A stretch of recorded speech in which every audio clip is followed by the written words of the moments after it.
Hello, hello, hello, everyone. Good morning, good afternoon, good evening, everyone, to another Fiber Strike 95 stream. And happy Sunday, everyone. I hope you're all doing well here today.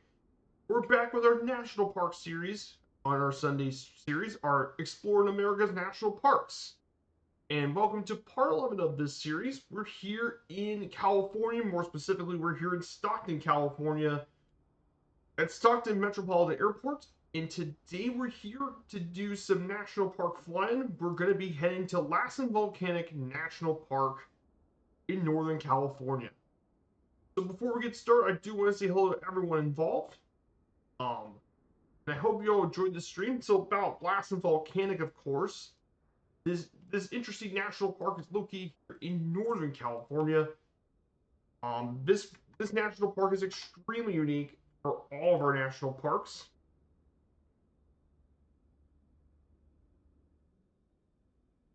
According to my information, this national park here is one of the few places here you can see all different types of volcanic types, where all four types of volcanoes can be found. And it's also, this area is also surrounded with boiling mud pots, fumaroles, and hot springs.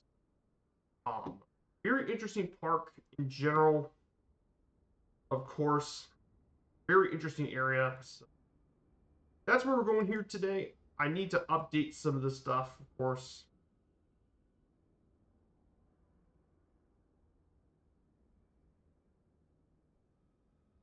So that is what we're going to do today. So before we get started, I do want to say hello to everyone in chat, all the lurkers and stuff. I hope you're all having a good morning as well.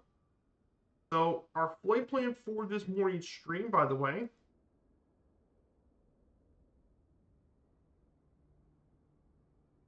so we're going to start here from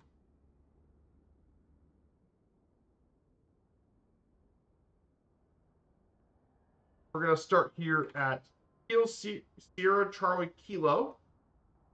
Then from there, we'll head up north. We'll be going up north to Sacramento. We'll fly over Sacramento. Then from there, we'll head up east, and we'll make our way to our first stop at Placerville Airport. We'll stop there for our first stop of the day here at Placerville. Then from there, we'll head up north.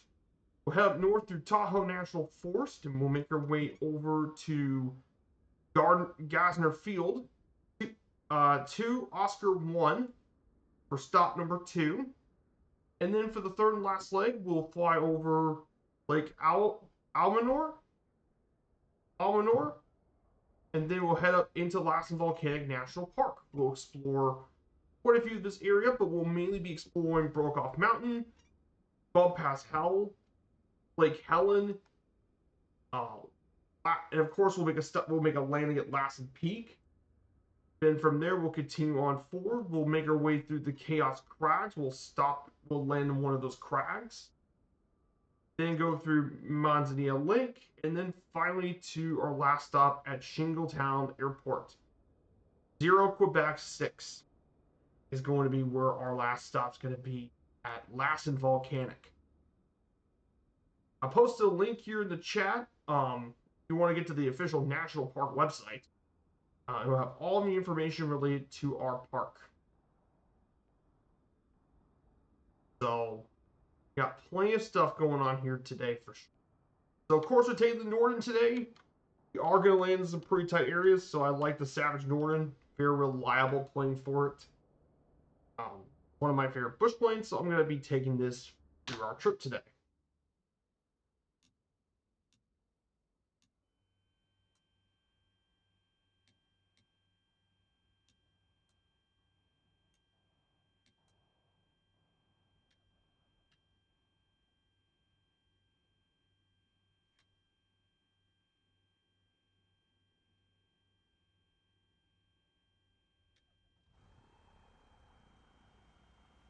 So here we go. We're finally getting up and ready.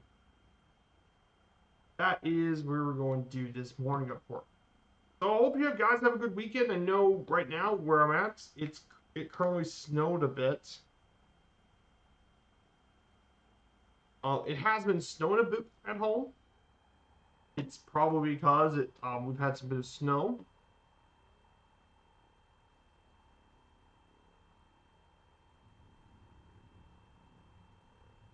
Our max altitude for this trip is going to be 11,500 feet to Lassen Peak. But for our first leg, we'll be flying at 1,500 feet. And then we'll climb up to 4,500 feet. So, if you guys want to join on in, we're on the Southeast Asia server, by the way. Here's our server, and here's our route.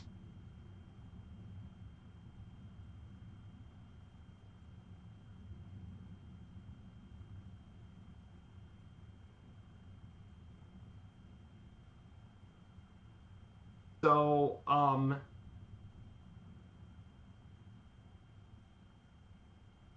in terms of our sports stuff today, before we get talking about our national parks, our next game day flight will be on next Friday will be our next game day flight, and I picked it already. Our next game day flight will take us to, well, back to the United States. More specifically, we're going to be heading to the Midwestern United States. We're going to cover the NFL's oldest rivalry, Bears and Packers. Should be a really good one, of course. Bears and Packers have been rivals since the 1920s. The most played rivalry in the NFL, and obviously, I felt like it would be a good time to talk about. Here we go, and we're off.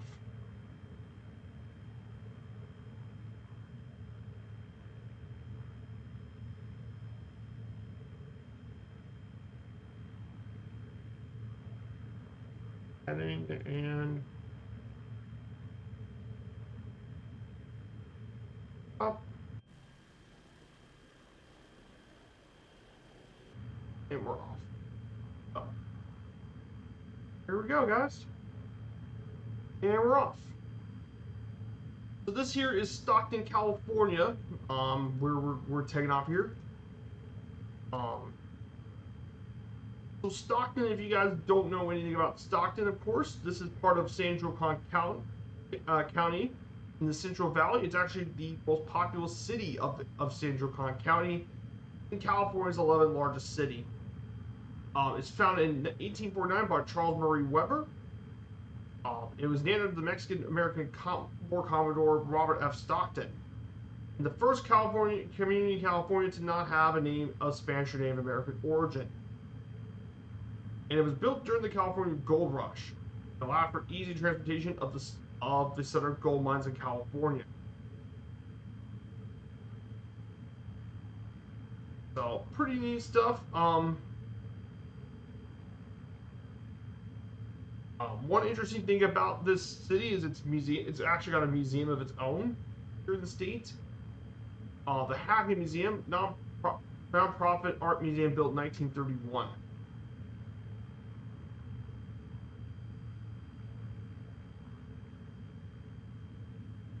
And in fact, Stockton is where the Fantastic Four was born, Stockton, California.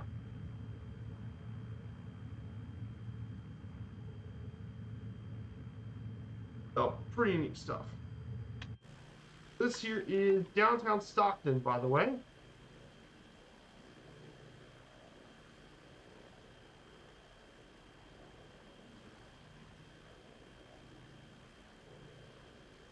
So there's Stockton.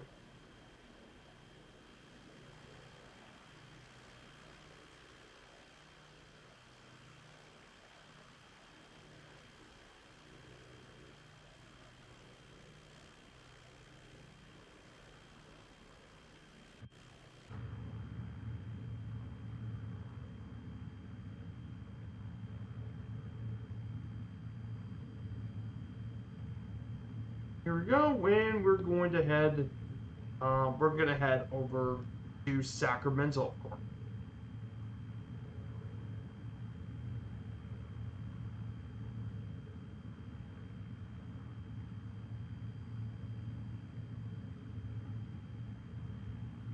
So we're going to cover Lassen Volcanic National Park. We got our slides for today. So let's go ahead and talk about Lassen for a bit.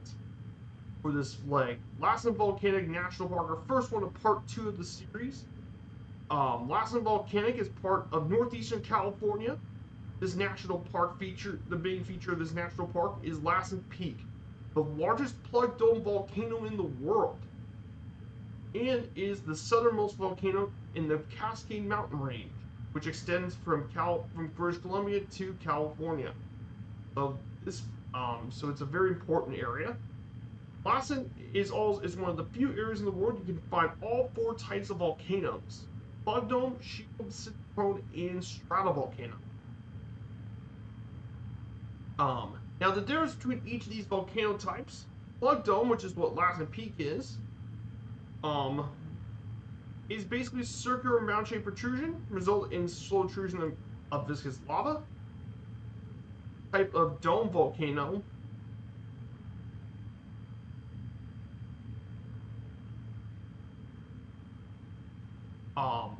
then the next one is the shield volcano. We've already met during in our trip to Hawaii volcanoes. Low profile. It's a low profile volcano born from highly fluid lava. Cinder cone, which is the simplest one, the one probably most people have seen, are built from ejected from volcano vent in the shape of a cone. And the stratovolcano, which is, or known as a composite volcano, is built up through alternate layers of lava and tephra, and are very steep. So that's the four type volcanoes here. Lassen Volcanic, of course, still the area still is active with mud pots, fumaroles, and hot springs. And we'll be visiting a few of them when we get to Lassen, of course. In fact, Lassen Volcanic National Park started as two separate national monuments designated by Theodore Roosevelt in 1907 as Cinder Cone National Monument and Lassen Peak National Monument. However, after a couple of changes, they were established as a national park in 1916 on August 9th. So yes, it came from two national monuments, and now it's transformed into, well, one national park. So a bit about the history of this national park. The Atsugiwi have inhabitants here long before white settlers first saw Lassen, and they knew this peak was full of fire and water and thought it would one day blow itself apart. And the Atsugiwi people are one of the native peoples of California. European immigrants in the mid-19th century used Lassen Peak as a landmark on their trek to the fertile Sacramento Valley.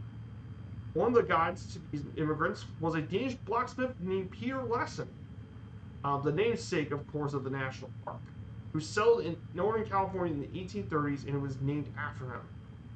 Now, and the Nobles Immigrant Trail was later cut through this park area during the trails.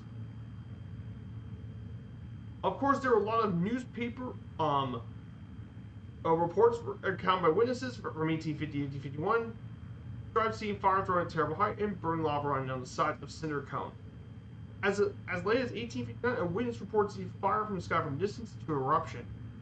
However, early geologists and volcanologists studied the Cinder Cone concluded that the last eruption was between 1675 and 1700.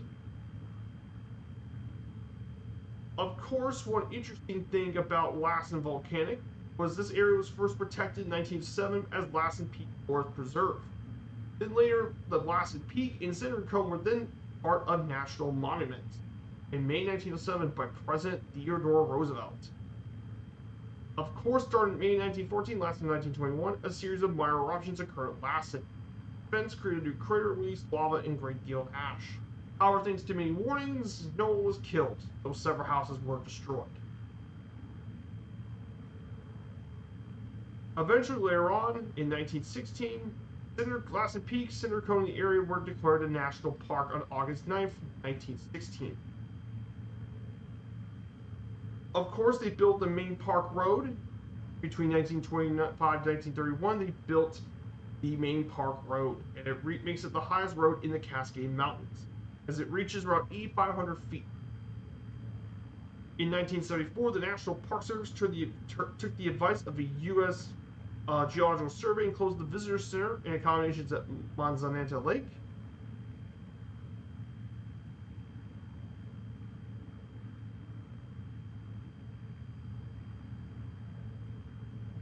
As well, of course, in 2021, there was a fire that happened. The Dixie Fire burned large portions of the national park, becoming the largest wildfire in park history. The fire injured Lassen Volcanic National Park near Jupiter Lake, and the entire park was closed for safety. However, including the park headquarters, was forced to evacuate. The fire burned around 69% of the park's area as well. So this fire was pretty bad, but they eventually rebuilt it, and the park still is here as of now. So that covers a bit of the history of this park and all this sort of stuff here at the park. There's definitely lots of really big stuff here. Still left to cover.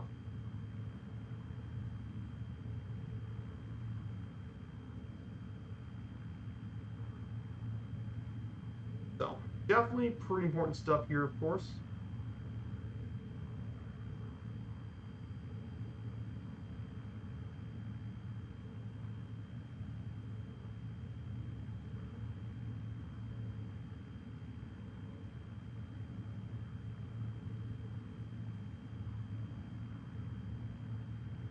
So definitely some pretty important stuff.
So that is basically where we're going here with the national park.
So that's where we're going here today, of course. So a bit of other news, of course, here. Some pretty big major news, of course, as always.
So I did make a change of plans, actually, if you guys don't mind. I did change my plans.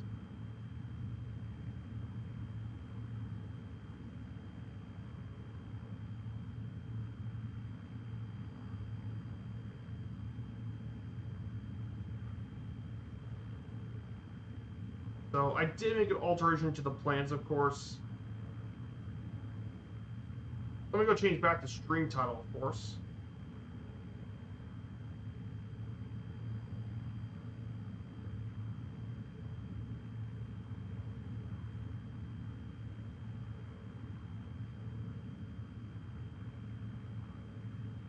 So I did re-change the stream title because I did make a change to our flight plan. So the change is I did put the notes for a place we'll be visiting, the Cinder Cone, but my flight plan didn't have it previous. So I had to actually change the flight plan to match it up. So that's why I altered it, guys. So our new flight plan will now take us to the Cinder Cone, and I adjusted it by changing some of the waypoints where we're going to go first, and then we'll stop at a new airport, Ponta Rosa Sky Ranch Airport, our last stop. So it'll just only be 10 miles more than the previous route.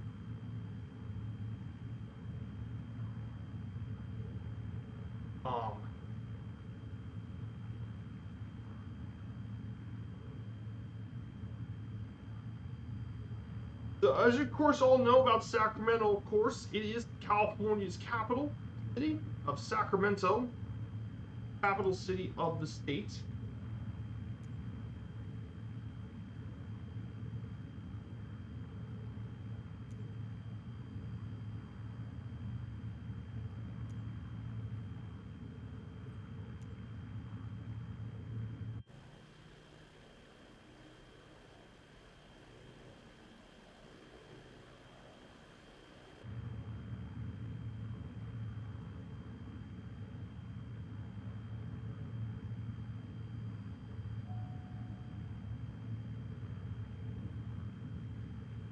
So that's where we're going here first. So Sacramento, of course, is California's state capital. So we'll fly over Sacramento, then we'll turn our way to Placerville. So, hey Devil Dude, good to see you. I hope you're doing well, Devil Dude. We're heading to Lassen Volcanic National Park. And unfortunately, speaking about our game day flight today, the KSCK is going on, and unfortunately for Feyenoord supporters, or Feyenoord supporters, it's been Ajax running the show. 2-0 for Ajax. A big win for them. A goal by Jordi Mokia put ended all doubt for that one. And Ajax get a pretty big win, and now are back in the top 3.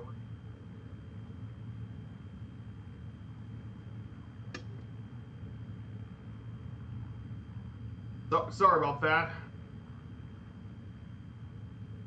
Yeah, but I mean, it was a big win for Ajax. They need to get back to the top 3. We're not seeing them usually in the top half. In terms of other games going on as well, Everton lost yesterday to Chelsea. That wasn't really a surprise. There's a reason Everton haven't won since 1994 at Stamford Bridge. And of course, Espanyol won yesterday. Got a nice win over Getafe. Big win for the Parakeets.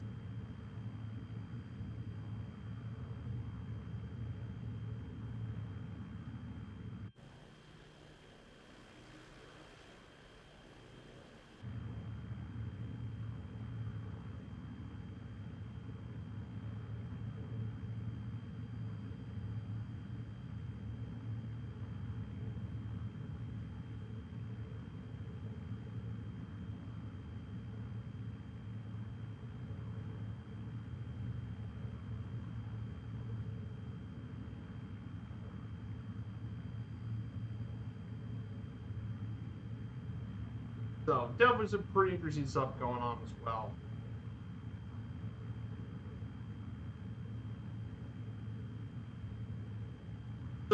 Sacramento definitely pretty cool. It's the capital of California. It has been a pretty major city in this region. I believe it's California's fifth biggest city, obviously.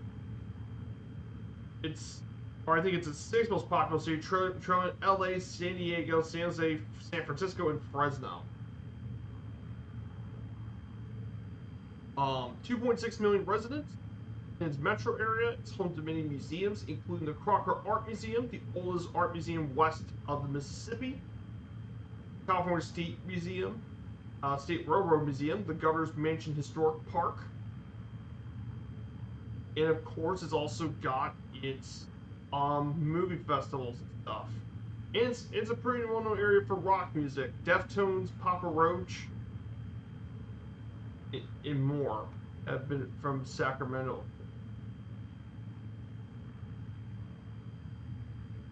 So, pretty cool stuff about Sacramento. Very underrated city.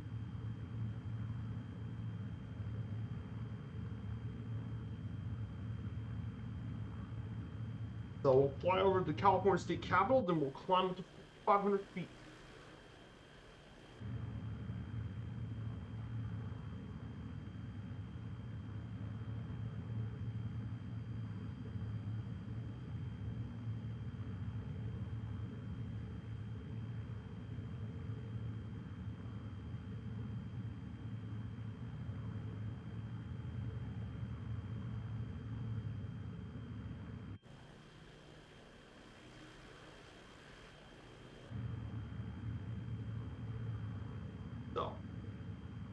So here's downtown Sacramento in the distance.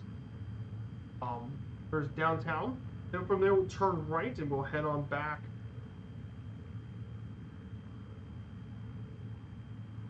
We'll head on back through Placerville. So I'm gonna go ahead and set 100 feet.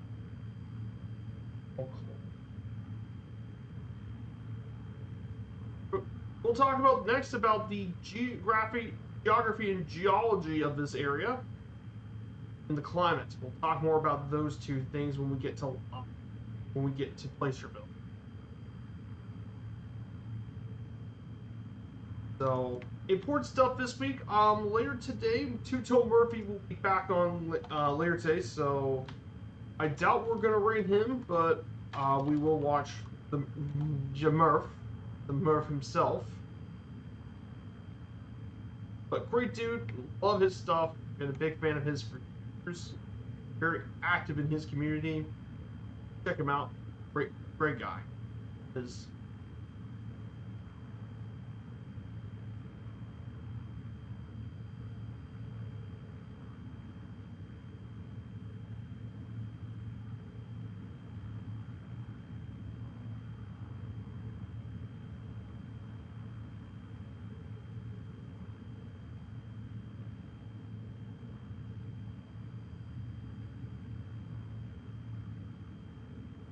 Here it is, downtown Sacramento.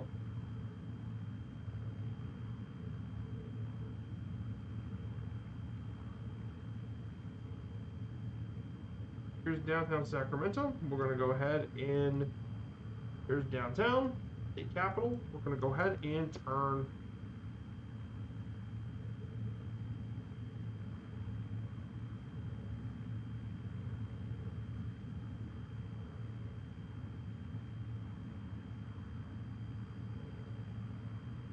And we're going to go up and climb 500 feet a minute.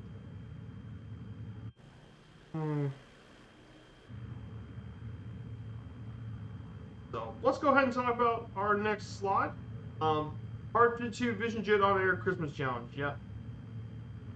Definitely check out Murphy. But one interesting thing about this national park, of course, before I ask about visitation, in terms of visitors visiting Lassen, in 2021, the most recent one, 359,000 people. Though prior to the pandemic, 517,000 visit Lassen Volcanic National Park. So it's not among the most visited, it's not the least visited, but Lassen Volcanic.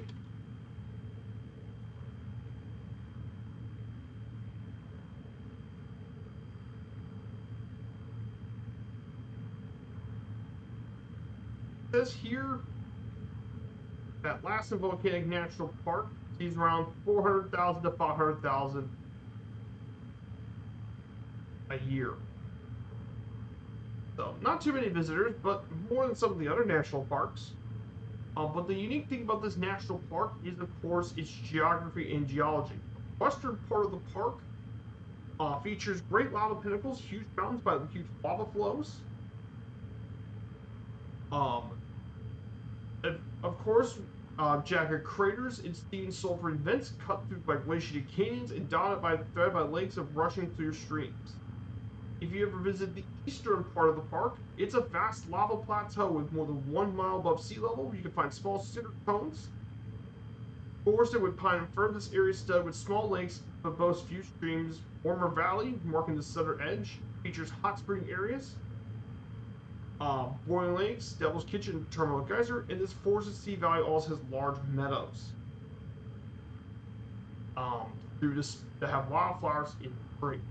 Lassen Peak, the main volcanic peak in this national park, is made of dacite, an igneous rock, and is one of the world's largest plug dome volcanoes, and the southernmost non-extinct volcano of the Cascade Range. The 10,457-foot volcano sits on the northeast flank of the remains of Mount Tenema, a stratovolcano that was 1,000 feet higher than Lassen. Of course, the area between Lassen Peak and the Brokaw Mountain is sulfur works, and this is one of the main geothermal areas in the park. The other ones include Little Hot Springs Valley, Diamond Point, and Bump Pass Hell, which we'll cover in the geothermal areas of the park a bit later. There are also 4 different shield volcanoes in the park.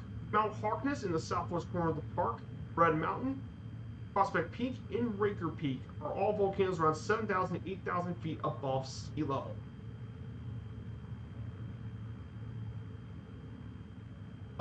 And one last fun fact, despite not having any glaciers currently, this national park does have 14 permanent snowfields. Yes, there are actually snowfields in this park. Sounds crazy, but it's true.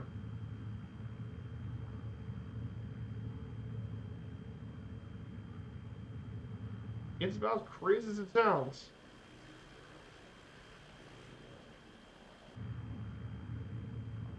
So, definitely a very, very interesting area. So if you guys ask what's our next national park after Lassen, well, if you like snow and huge volcanoes and mountains, you're going to be in luck because next week is Denali, and that's in Alaska. Of course, we're not going to be taking the Savage. We're going to be taking the Polaris PC6 for that one because, well, one of our lands is going to be on top of Denali, of course, and that's going to be a bucket list for a lot of you guys, is a mountaintop landing at Denali. So we're going to go to Denali National Park next Sunday. That should be an absolutely gorgeous flight into Denali National Park.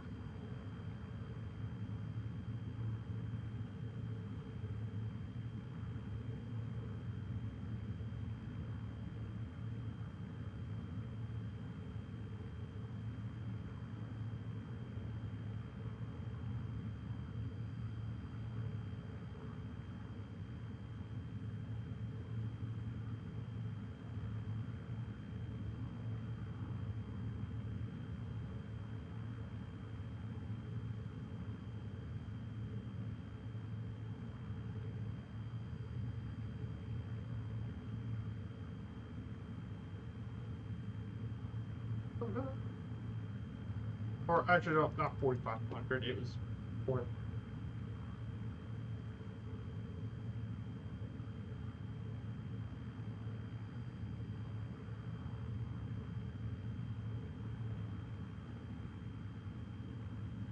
Yeah, this is to our left, of course.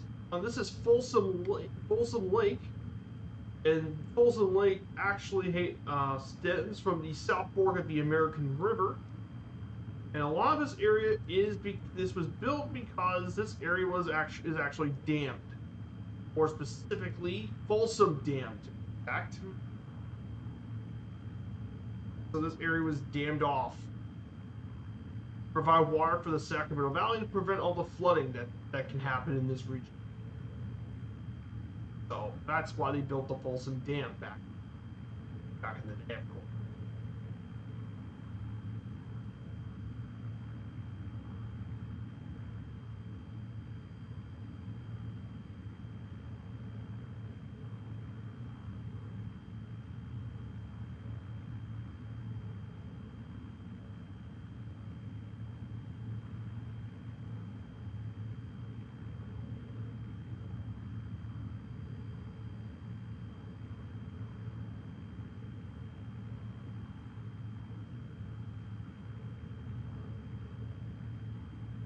So we're gonna go head our way to Placerville.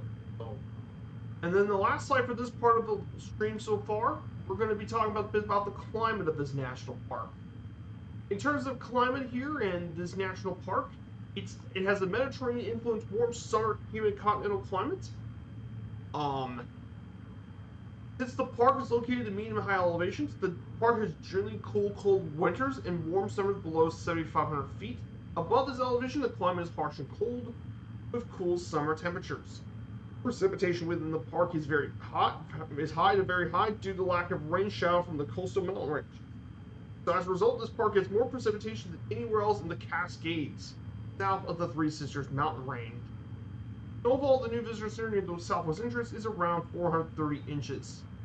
Up around Lake Helen, at 8,200 feet, snowfall is around 600 to 700 inches of snow, making it probably the snowiest place in the state of California. Which is pretty crazy to think about. This area gets a lot of snow, but it's true. Pretty crazy to think about this, a lot of snow. But it makes sense. Higher elevations, and you're also further up north in California compared to some of the other areas. And it's not near the coast to help moderate the temperatures. So yeah, this area is quite cold during the winter. So we'll be very close to our first stop of the day. We're just about halfway in the outer leg to get us to outer waypoint. We're not too far from our airport.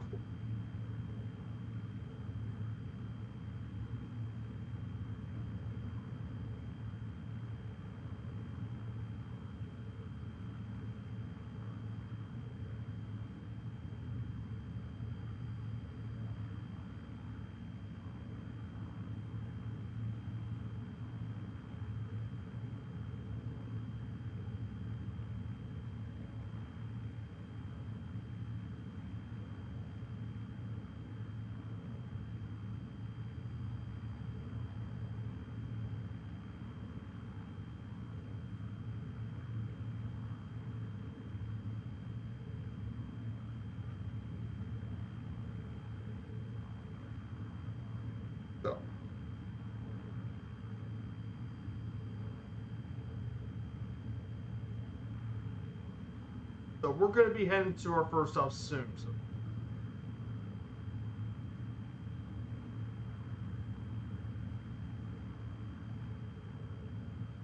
So right here, we're going to be heading to Placerville soon. Placerville isn't actually very far from where the gold mining has been found.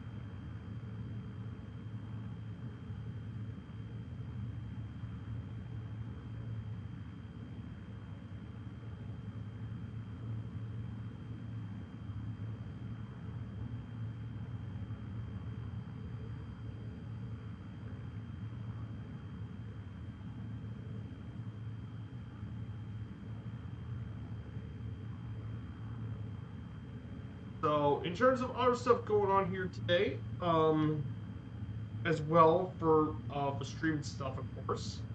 So I got the notes done for the Bears-Packers matchup coming up next week. So the reason I picked Bears versus Packers is ultimately because really wasn't very many matchups in other sports that I would be interested in doing next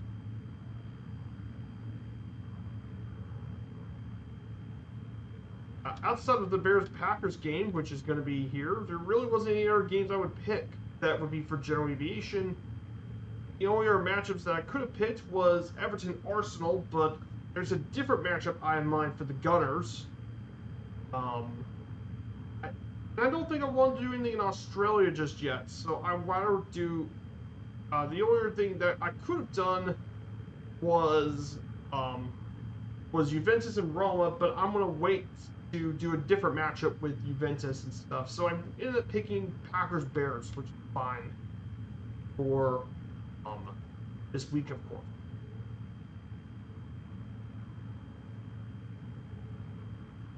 So that is what I ended up picking for week.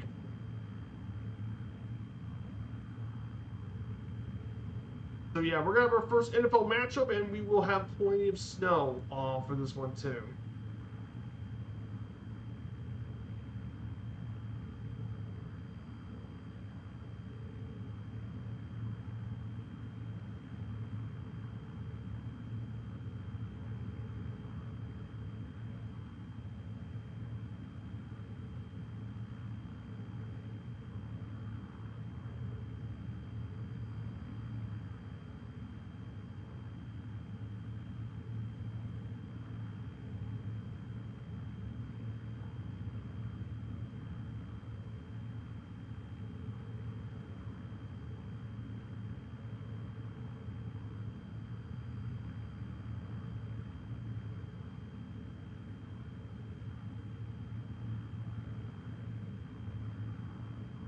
Here we are. We're not very far from our airport.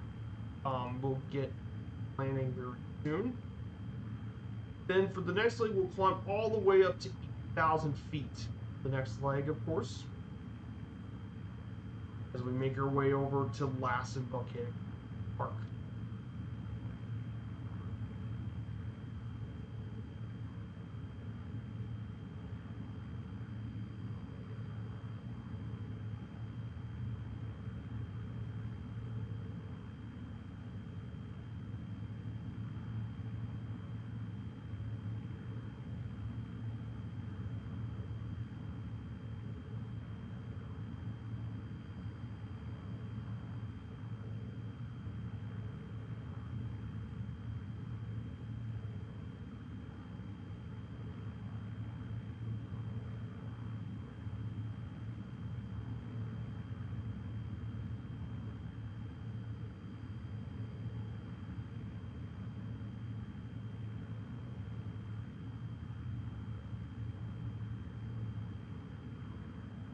So,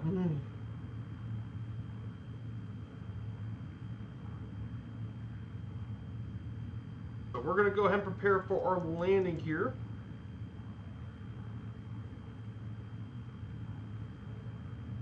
Once we see our airport soon, we'll be making our landing. I think our airport is close.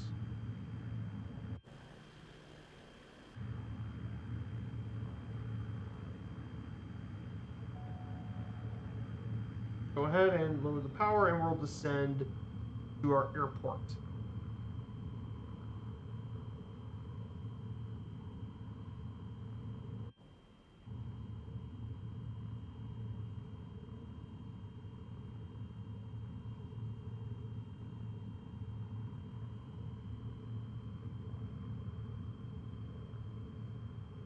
Gotta see the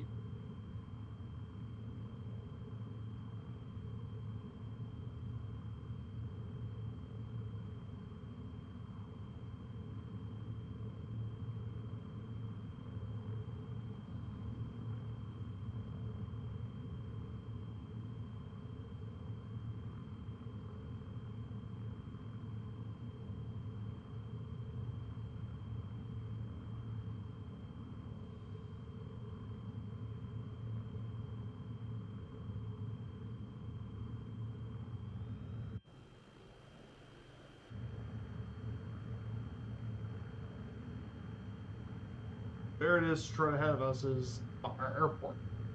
Don't have that much far left to go.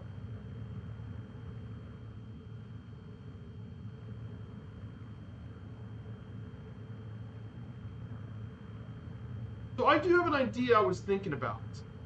If this National Park Series goes at the end of 2027, I am thinking about for Sundays. If you guys remember back during in MSFS 2020, we did the Berlin DC3 around the world trip. So I was actually thinking about doing it for 2027 because if you guys would be interested in that, because I'm thinking about doing it because it is the 10th anniversary of this trip.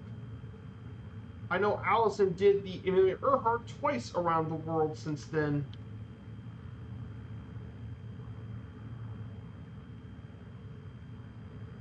They did a DC3 around the world 2017. Going the old plane. I was thinking about wanting to do it again because I want to actually recreate this journey again in MSFS 2024 and do the trip from around the world.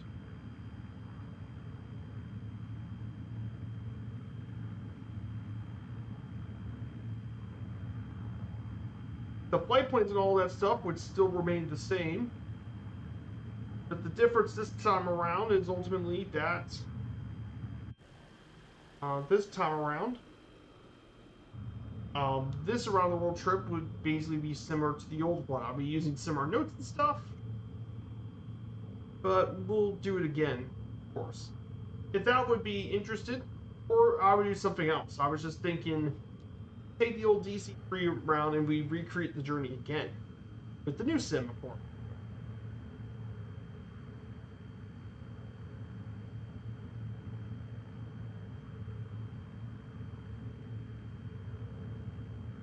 Well, I'll let you guys know if I was thinking about. It was just something I thought about because this is going to be the 10th anniversary. At DC.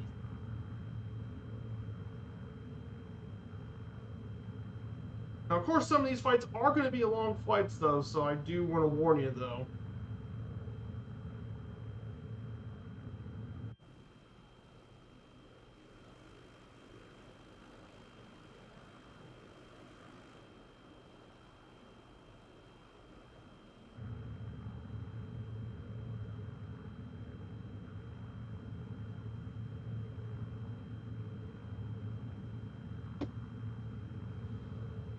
Another one I could do is do a bush trips series across all of America if you want me to.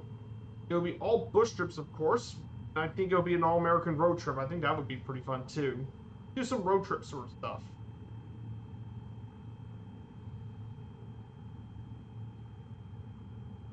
So that would be pretty fun.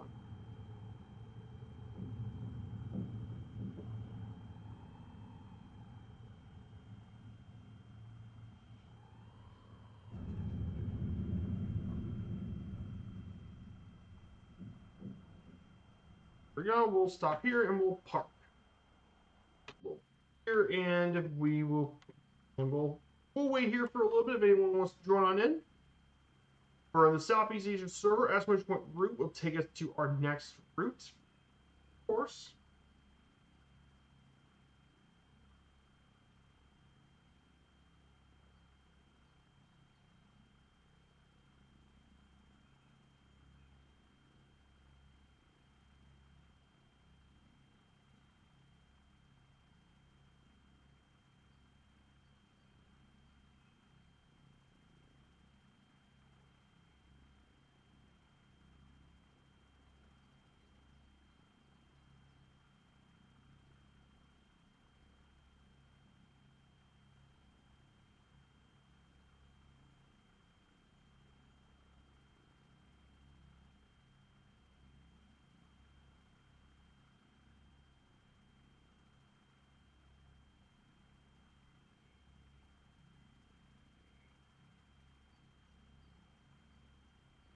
So we'll wait here for just a bit longer.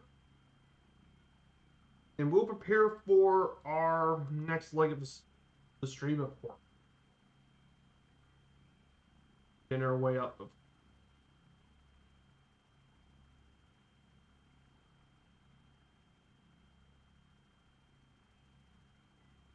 let's go ahead and get to our next leg. We'll be making our way over to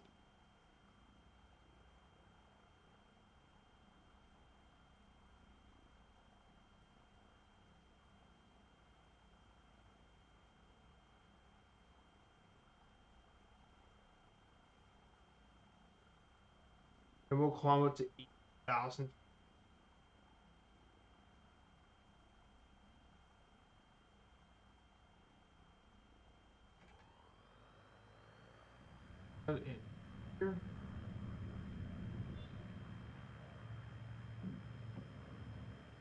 And we're up. Up we go into our next. And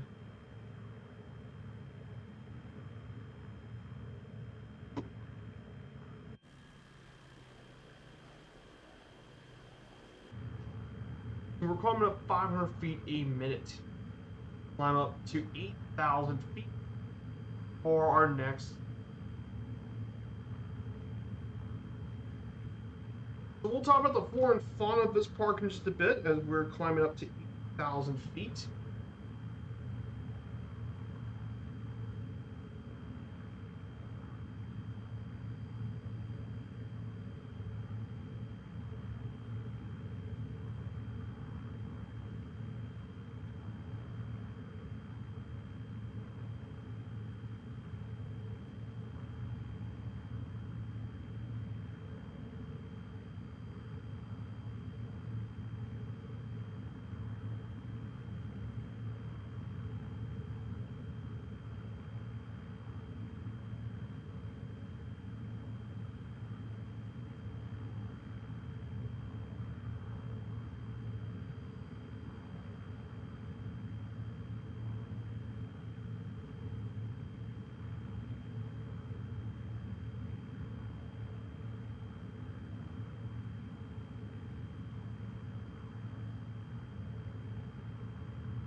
So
So we're going to head this way. I'm going to just head.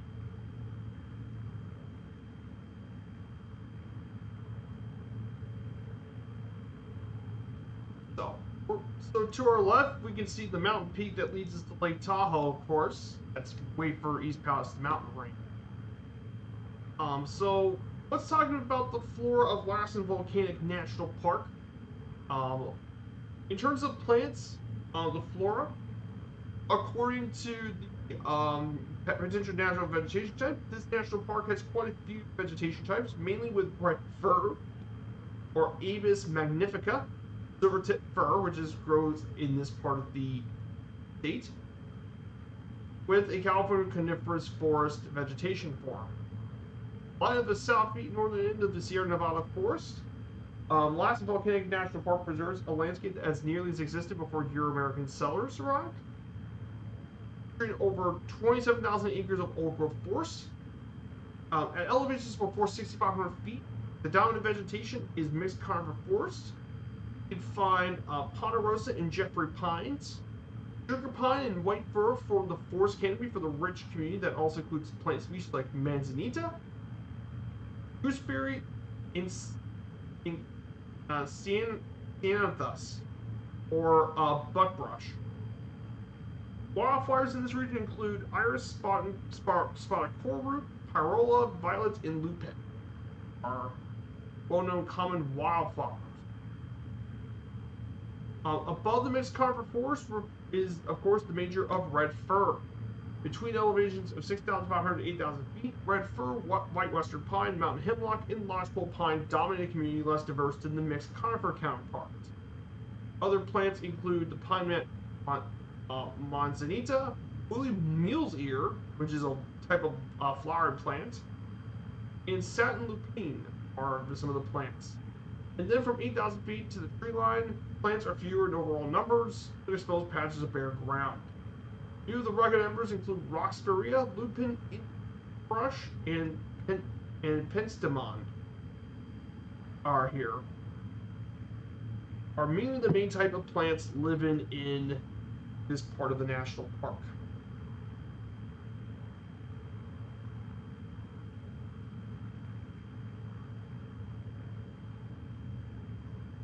That's some of the main plants that live here and some of the main plant species that live here in the park.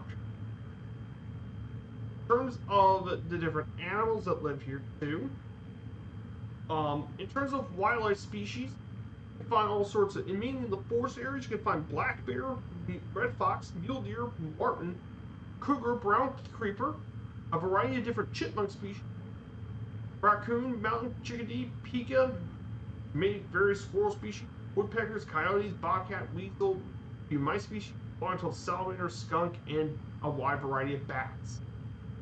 Reflection Lake attracts a lot of waterfowl, mainly Canadian geese, great blue heron, snowy egret, and kingfisher. All live in this area. Of course, it's home to one of the rarest mammals in California, the Sierra Nevada red fox. About 20 of them have been identified in the park, and they're very endangered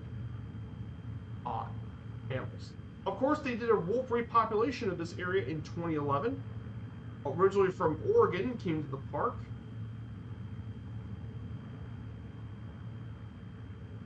And as a result, wolves had made its way introduced into the national park. So they released one in 2024, and they found a breeding pair and one offspring at least around this area, becoming the first modern presence of wolves within the park itself. Of course, the animal you see here in the picture, this is a golden mantled ground squirrel, native to this region, of course. Yes, it's a squirrel, about less than a pound, 11 inches in length. They mainly associate themselves with a lot of different coniferous trees, and they're actually omnivores. They eat pine nuts, acorns, herbs, and shrubs, fungi, insects, eggs, young birds, lizard, carrion, and even human foods. So yes, they are actually omnivorous. And predators include snakes, foxes, weasels, and bears. May eat these squirrels. Pretty interesting animals, of course.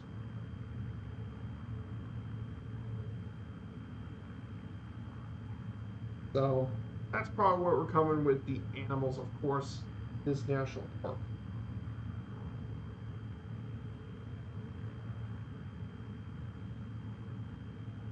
So that covers the two slides we'll talk about for this section, of course, of our stream.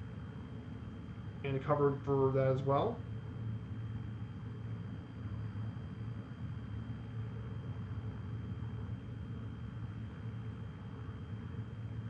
So one of the really big things, though, about Lassen Volcanic, another animal that lives in this area, of course,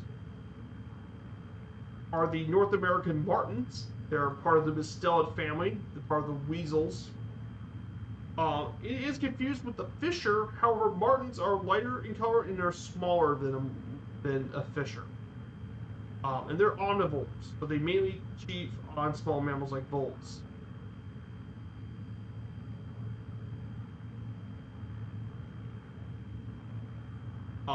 They were originally a major part of the food trade.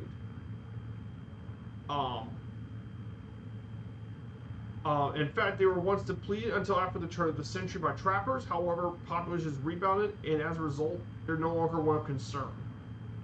These guys hunt all sorts of animals, of course. They can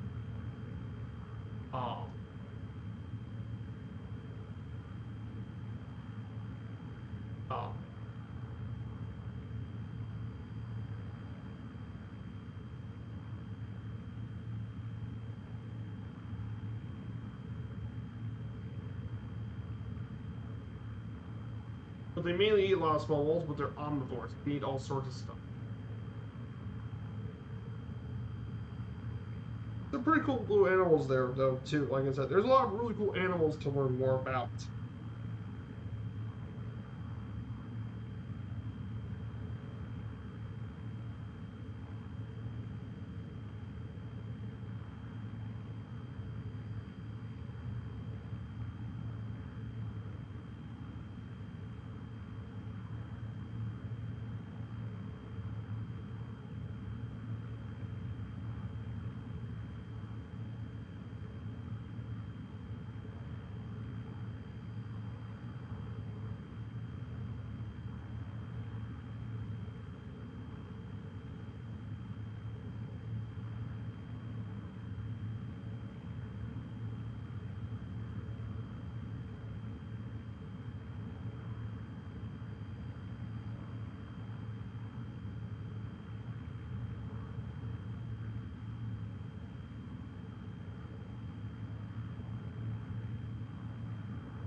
So we're going to head up to Lassen Volcanic pretty soon.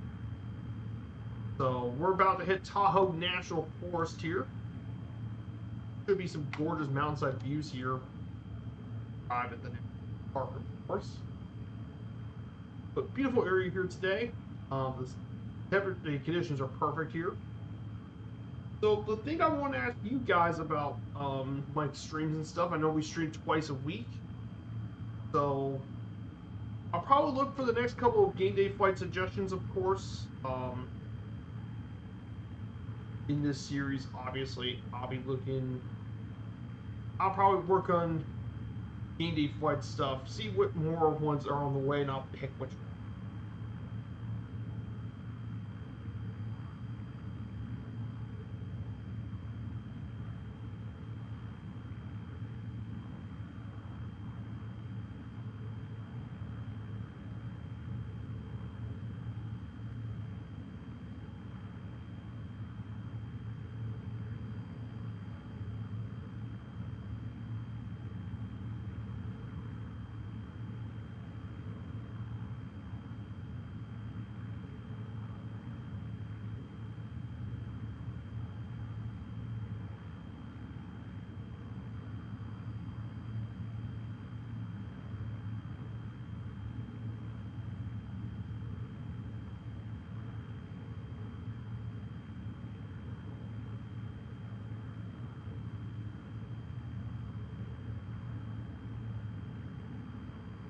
So I'll make it looking after today, and I'll look for more of the game day flights and plan for the next couple ones.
So we'll continue on this way too. But yeah, I hope you're all having a good weekend, of course. I hope you guys enjoyed your weekend. For me at least, weekend's going pretty smooth, of course. Just been enjoying our time, just chilling, and for me playing out some stuff.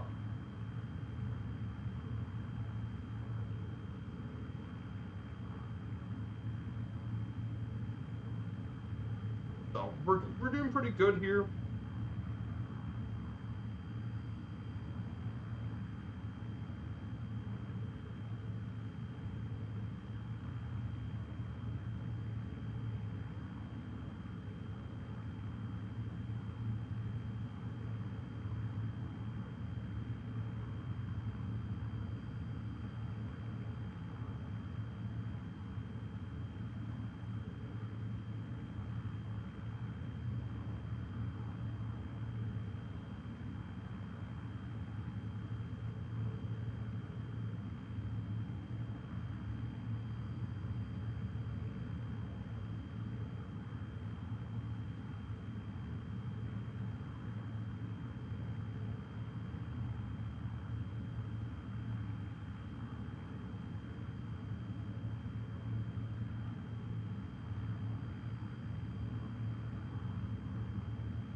So we're gonna head our way over to.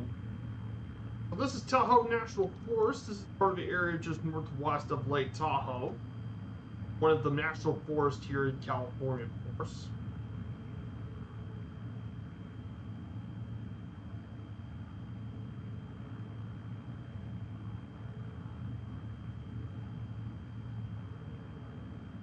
It's around 871,000 acres, actually. It supplies quite a bit of area here, too. It even has its own grove near Placer County, a tiny giant sequoia grove, and that contains 6 giant sequoias. They're absolutely pretty huge.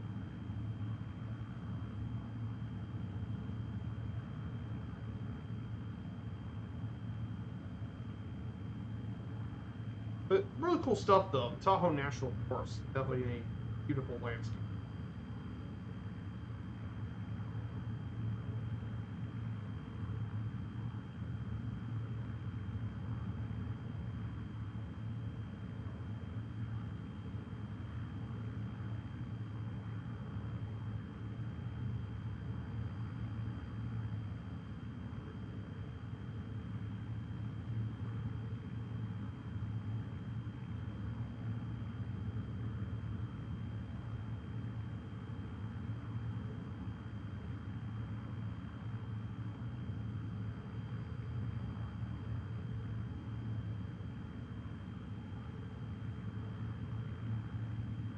Here we go, guys.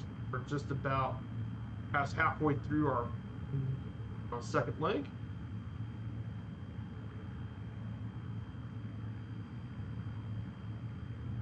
Quite a few really cool areas here.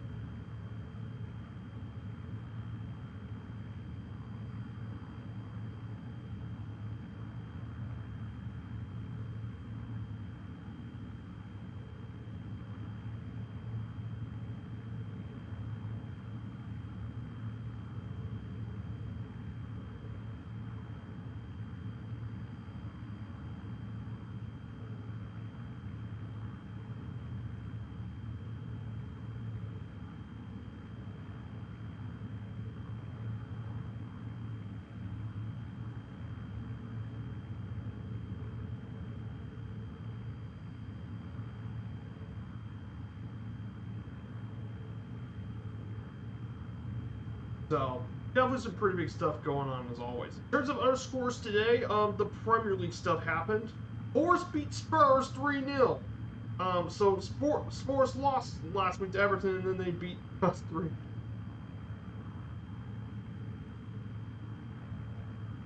So that's definitely a pretty big surprise.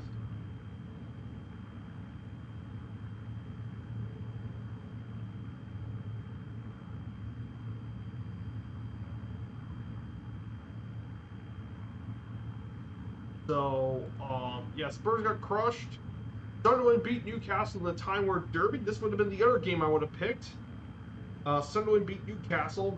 Again, Sunderland continuing their really great first year back in the Premier League after several years, and Sunderland's continuing their really good season for the Black Cats. They're doing they're seventh right now.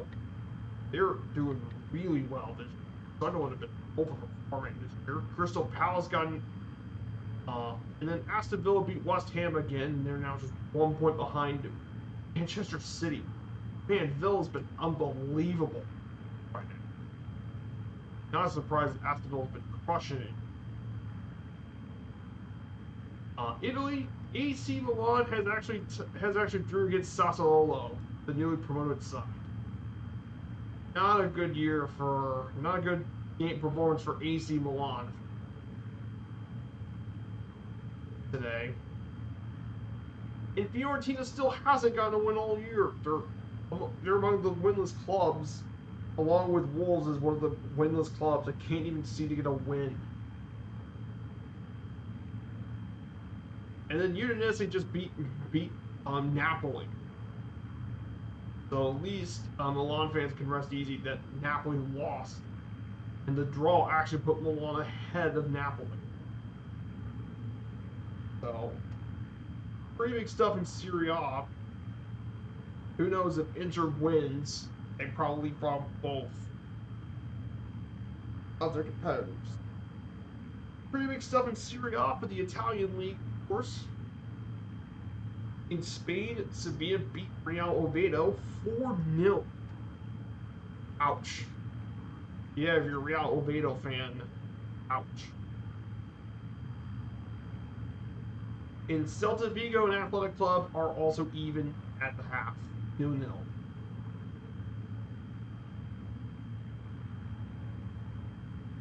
Germany, it looks like to be a draw between Freiburg and Dortmund in the Bundesliga. Not the way Dortmund fans would have wanted that to happen.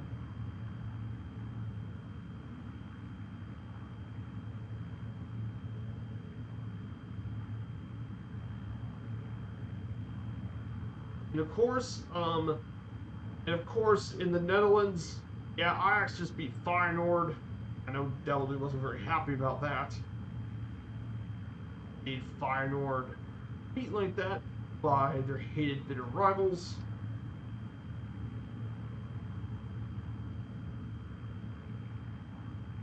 But there's definitely some interesting stuff going on this week.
We're getting pretty close into our final stop, of course. Full scenery today. This morning has been really stunning. This morning, scenery has been fantastic here in the city of Nevada.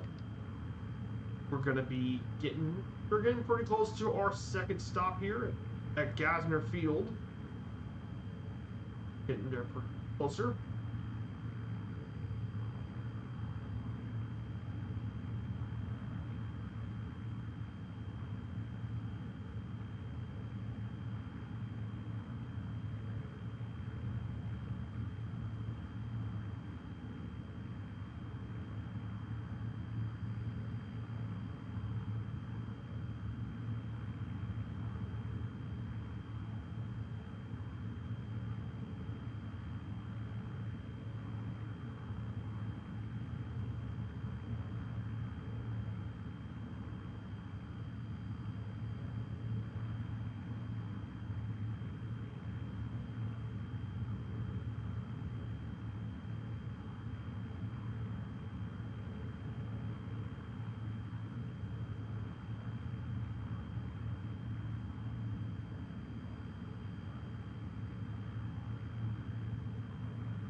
So we're gonna head up moving forward.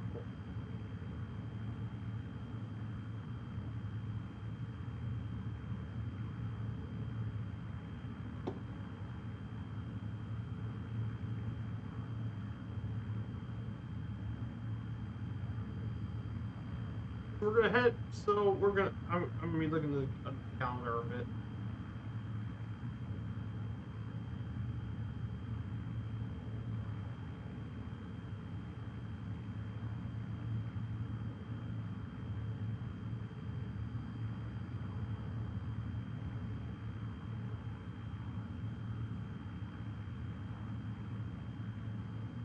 So, I guess the one after the Barcelona Derby on January 2nd, I'm going to look for other sports during that time. January 10th. I guess it'll be the college football playoff, probably.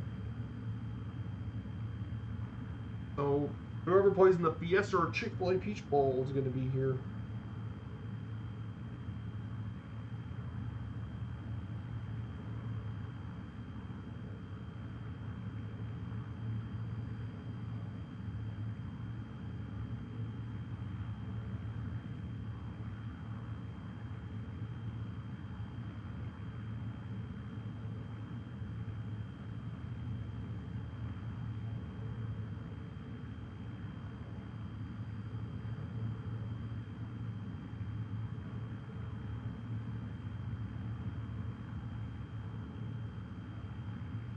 So, that'll be a big one, though. It'll be depending on that game. January 9th. So, it'll probably be the Chick-fil-A Peach Bowl, whoever that's going to be. Best case scenario for me would be Indiana versus probably Texas Tech. I use the Peach Bowl. Of course, January 19th is the College Football Playoff National Championship, which is going to be on Monday, sadly. So I don't think it would qualify for.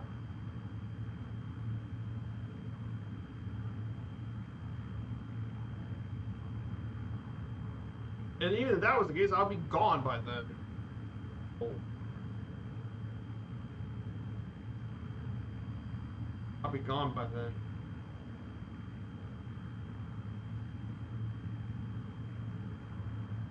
So.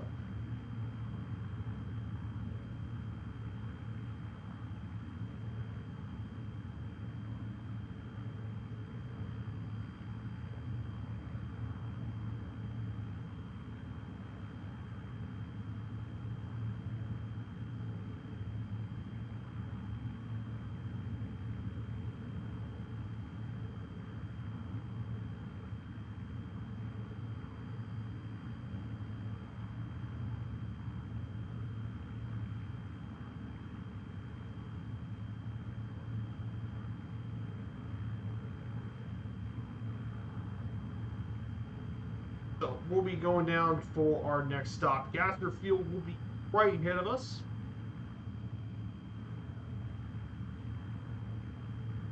Gasper Field will be right ahead of us, of course. Land there. Hey, Perico Alda, good to see you. Hello, Perico Alda. I hope you're doing well. The game was pretty interesting last night. Watching Getafe play, kind of wanted to gouge my eyes out. We're exploring Lassen Volcanic National Park. We're here in Northern California right now. We're heading over to Lassen Volcanic very soon in Northern California. The scenery here today looks absolutely amazing. So this is what it looks like out here in the sun. Looks amazing out here this year. Nevada looks beautiful this time of day.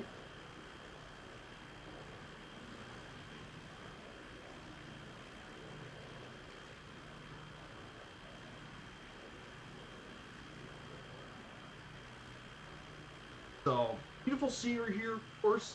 Absolutely gorgeous this morning. Always, of course. Hope you're doing well. But yeah, Getafe wants to make my eyes ball out. Very lucky that Leandro Cabrera got the big goal to get us the win.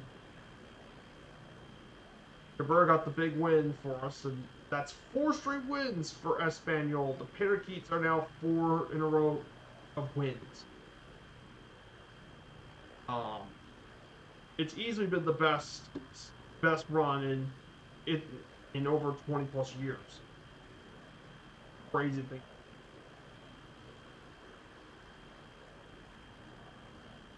And it looks like this week, though, like it looks like that Athletic Club are struggling today. So maybe next week, Espanol could probably beat Athletic Club next week. Get 5 straight wins right up to the Barcelona game. Absolutely insane if that were to happen. Yeah. Manolo's going, like, he's been fantastic this year. I couldn't ask for a better year for Manolo Gonzalez. The only thing I wish is I wish I would have supported Espanol earlier. Because I really have grown to love Espanol about nearly just as much as Everton does. And I've grown to love them both. So.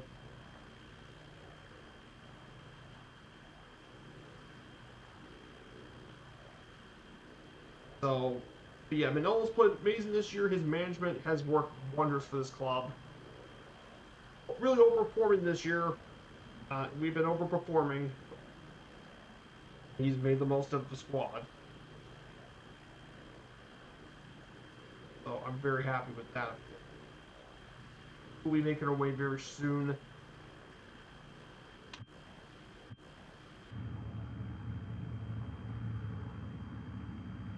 So Gasper Field's gonna be our second stop. We're gonna be landing here very soon. Once we land at Gasper Field, we'll go. We'll prepare for the last leg to Lassen Volcanic. I've got the notes for today about Lassen Volcanic National Park. So we'll be heading to. And I usually make landings because, well, if people want to join on in easier, that's why I stop. And that's something that a well-known streamer might have done. Two-Tone Murphy usually does this sort of stuff. He always puts a stop or two so people can catch up and all that.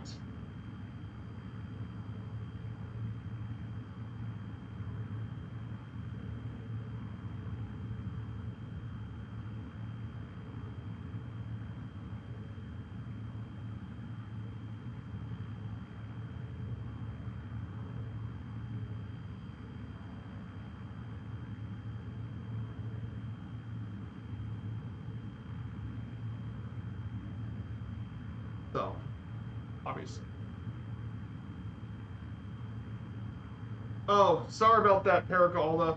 Yeah, keep the link. We're family friendly, okay? On my channel. Yeah, Athletic Club's losing to Celta. Yeah, they're getting crushed. Yeah, no worries. This channel is family friendly. We try to keep the language in check. Don't get me wrong, we don't like Joe Garcia either. I mean, to be kind of fair, Barcelona did buy his release clause, but still, it just had to be Barcelona. I mean, to be kind of fair for them, Mark ten Sturgeon had an issue with Barcelona's management. And plus, he's getting older, and of course, they couldn't rely on the Polish goalkeeper for too much longer, so they had to get a new goalkeeper to do it.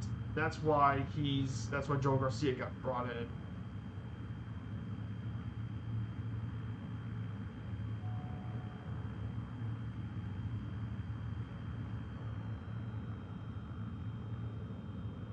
But yeah, you're fine. I don't think you meant to do that.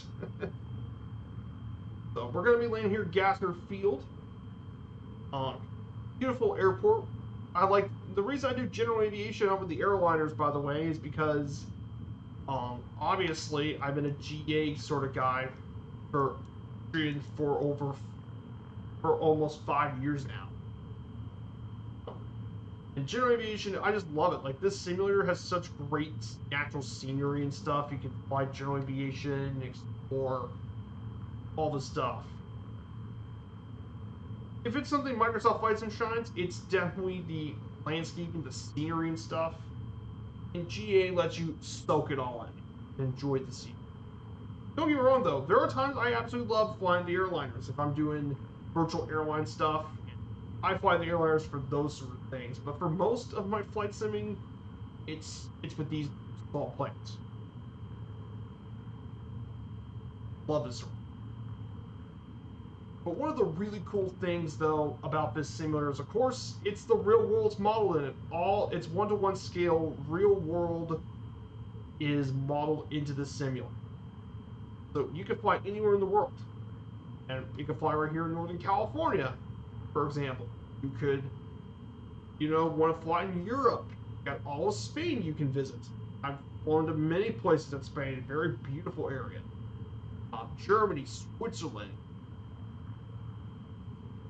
You could fly to Italy. There's some really cool stuff that you can explore with general aviation.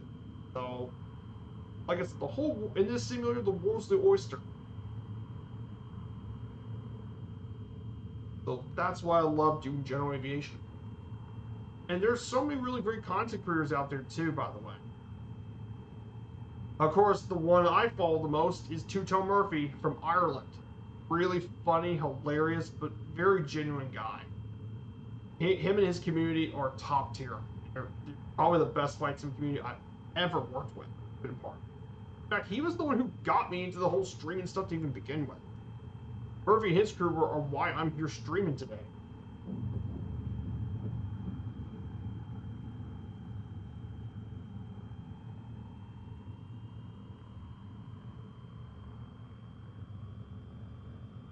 He's been absolutely incredible.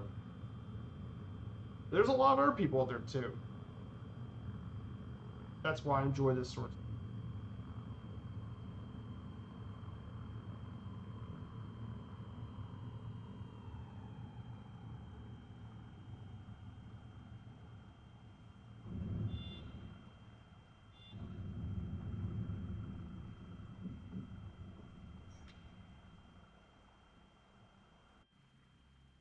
So here it is, everyone. We'll stop just for a minute or two as anyone else wants to join on and get back up. Um, so for those who don't know, we stream 2 days a week, Fridays and Sundays here on Twitch. So that's what we're doing here today. We're gonna stop right here.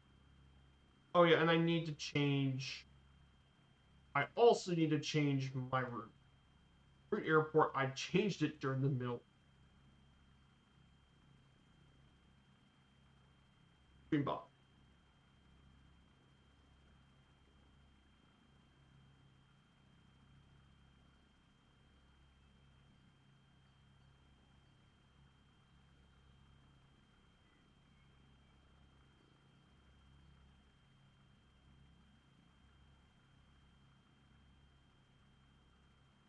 So we'll be waiting right here. The plane I'm flying today is the good old Slim Savage Norden from Got Friends. They built this plane for MSF's 2024. Really fantastic aircraft. It's one of the best planes in the sim. Tons of fun. You can land this just about anywhere.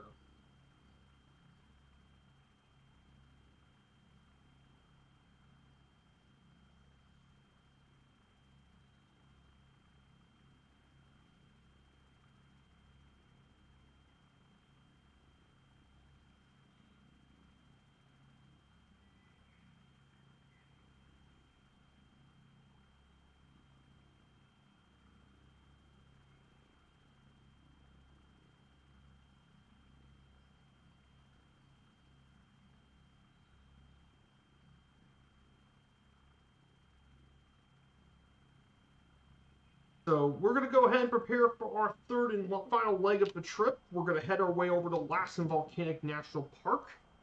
The first part of this leg will fly around 7,500 feet. Then we'll start climbing up a bit more when we get to... Actually, I'm just going to stick around the 8,000 feet.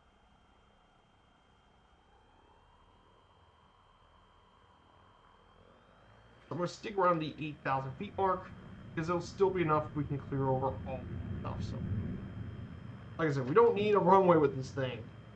Take off from just about anywhere. Oh, cool. Because this is a bush plane. It's made for this. We're going to climb up. How many? 1,500 feet. That'll work. Oh, we'll climb up to that. So I got my slideshow here. We'll talk about the different parts of this national park. Let's talk about the geothermal areas of this national park, and there are a lot of them here in this park. But the ones we'll be mainly visiting is the Brogoff volcano area is going to be the one we're visiting. But there are several ones in the park, including several groups of hot springs and fumaroles, as remnants of former activity that existed in this park. Most of these lie are closely adjacent to Mount Tehama's caldera.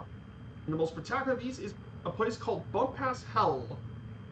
But there are other ones really important, like Sulphur Works, Little Hot Springs Valley, and Boiling Springs Lake.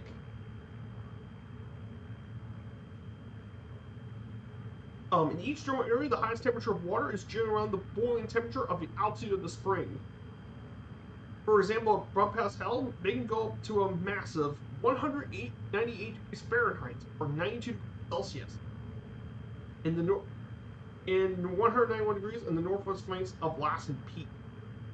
However, the highest temperature that was recorded at the park is 230 degrees Fahrenheit. That is above the boiling of water.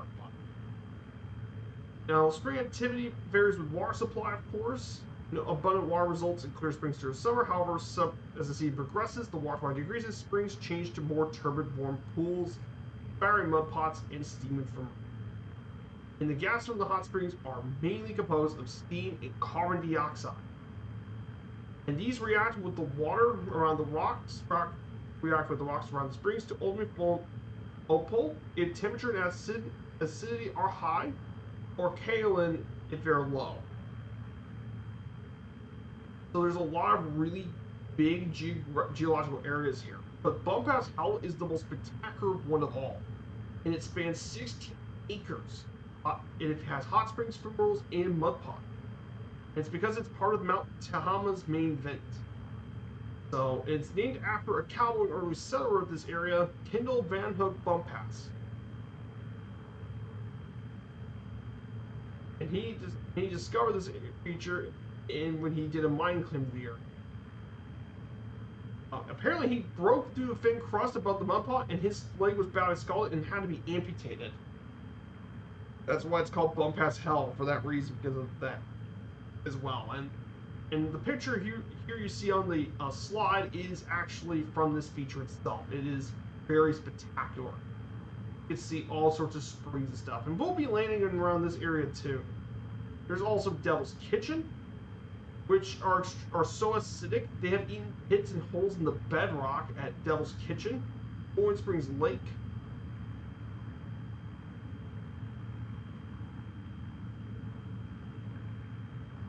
As well. Really unique areas. And like I said, this national park is really special for all of its naturals. So we'll be exploring more of these areas.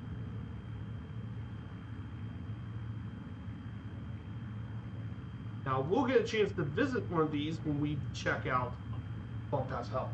That's the main one a lot of people visit. We'll go ahead and check that one. We're just about 73 nautical miles to our final destination here. Let's see if there's anyone flying along with us. No one yet, but this is a group flight. You guys are more than welcome to join on in, always.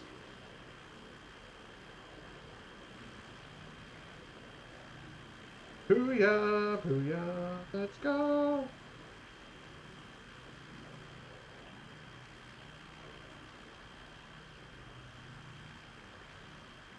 Area here. Try to finally get here.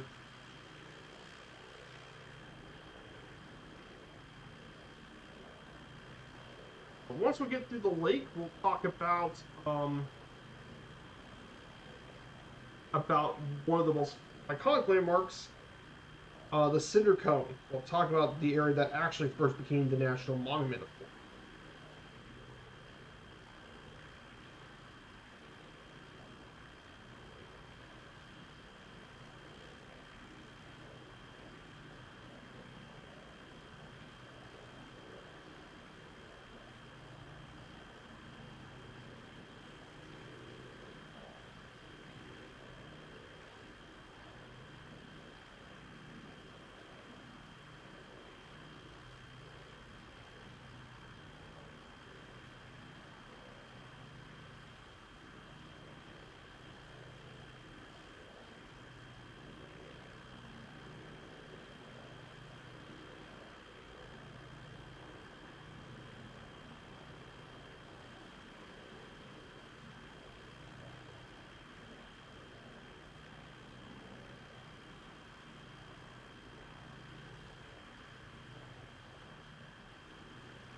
That is where. So right here in front of us, by the way, is one of the lakes here. This is Lake Almanor.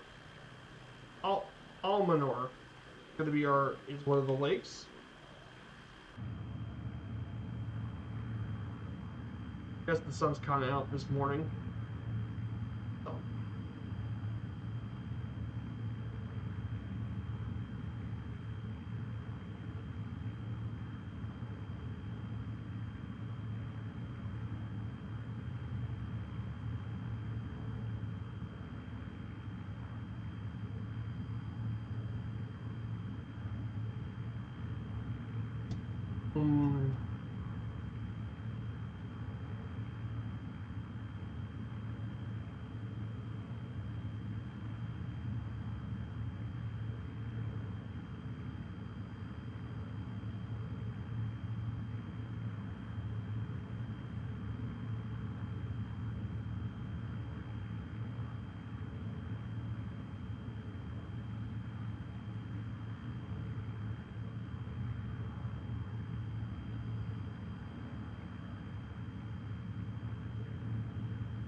So.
So.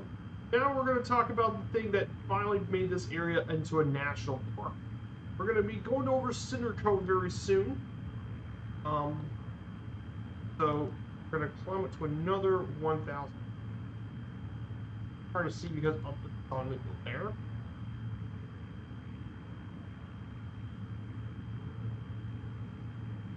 We're going to climb up to another 1,000 feet.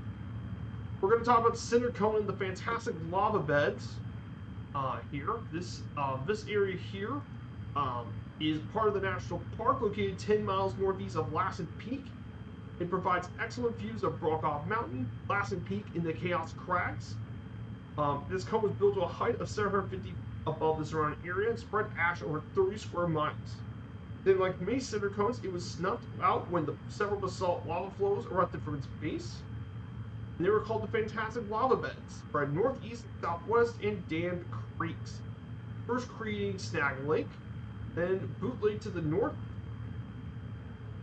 And its age has been controversial since the 1870s, when many people thought it was only a few decades old. However, it turns out,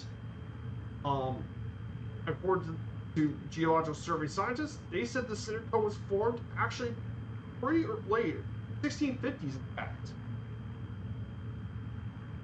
So it came from the 1650s actually. But this cinder cone is definitely pretty big. We'll fly over it. We might even make a landing here too. We usually do a lot of bush landings here, so we'll land at the beautiful area though. But this was the area that actually helped formed part of what made this a national monument. Later became a part of the national park. So very cool area. We'll check it out here. Pretty soon we'll be flying in that direction. So we'll fly through quite a few of the peaks. We'll get through there.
So over here is Lassen Volcanic. So there is Lassen Peak to our left. That tall peak is Lassen Peak.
peak we'll see right here is Mount Harkness coming up soon, so we can actually see some of the lakes here at the park. This Juniper Lake we see here to our front of us is Juniper Lake. Of course, there's also Snag Lake later ahead. We're getting into the national park itself finally. We're going to go ahead and turn left. So we'll have a couple of bush landings here today. We'll land in quite a few of the bush landings. We'll land the Chaos Crags.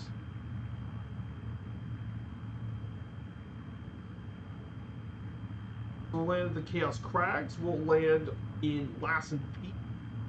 And we'll also be landing right near Bumpass Health. We'll also make quite a few landings here and quite a few areas to explore here at the park.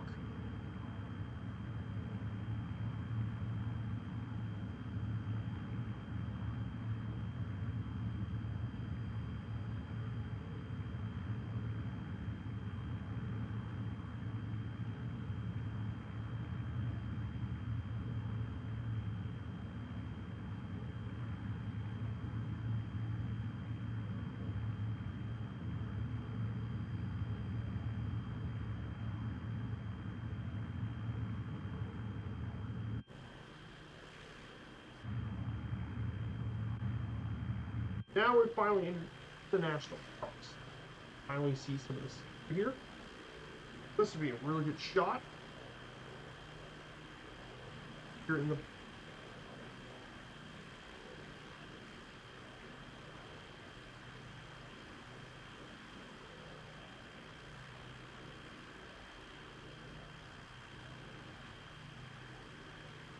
yes, Celta Vigo playing outstanding today.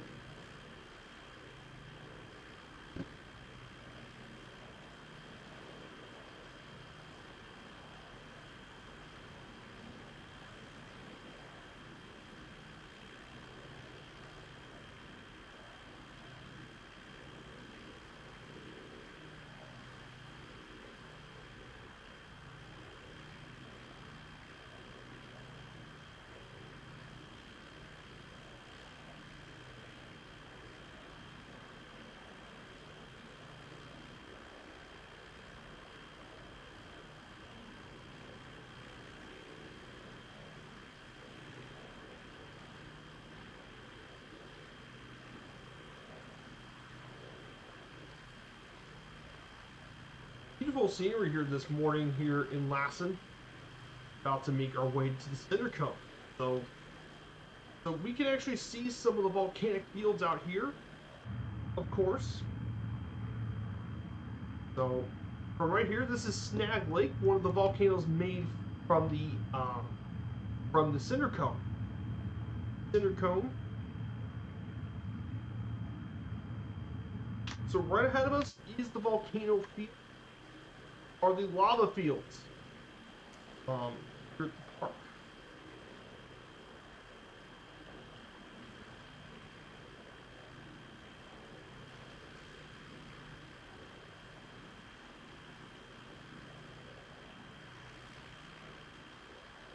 So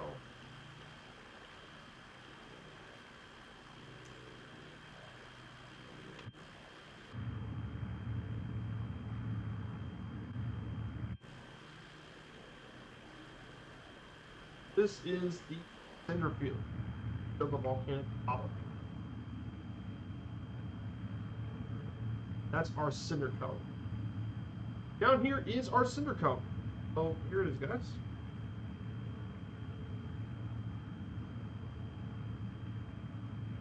Let's go ahead and make our landing here.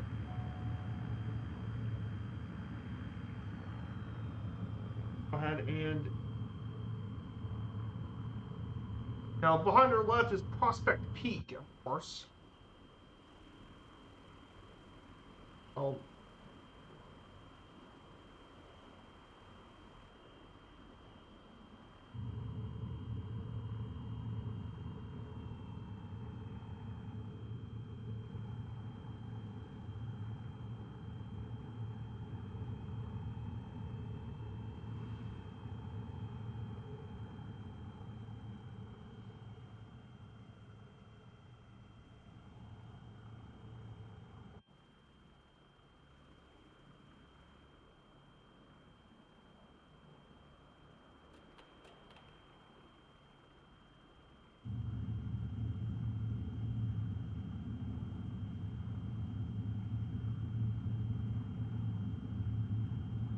going to stop here for just a little bit, just for a minute. So we're going to park this.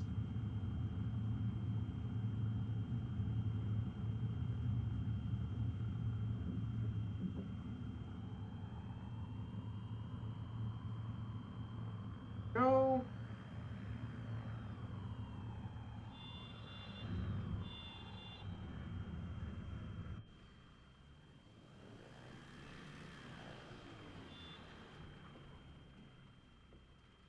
Okay, we'll park it. Oh, that's a tough landing.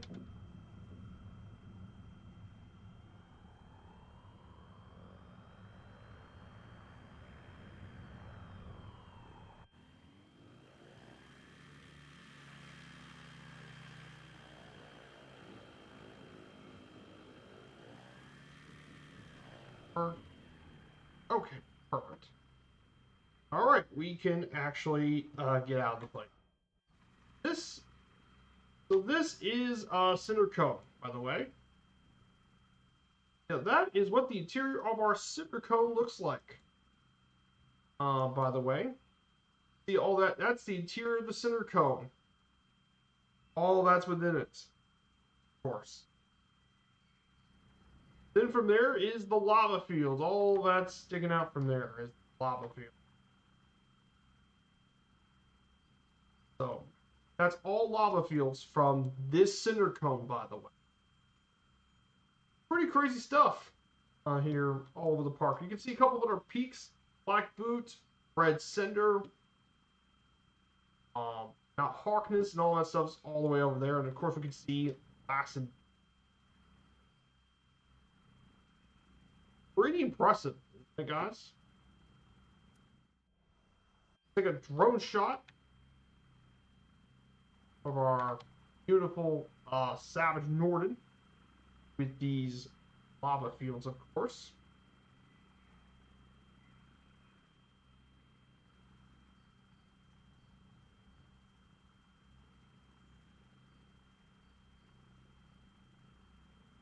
I'll just take a picture like this.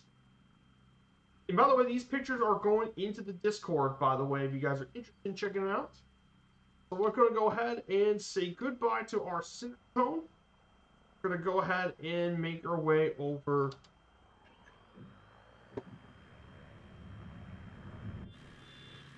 And we're good. And we're off. Here we go.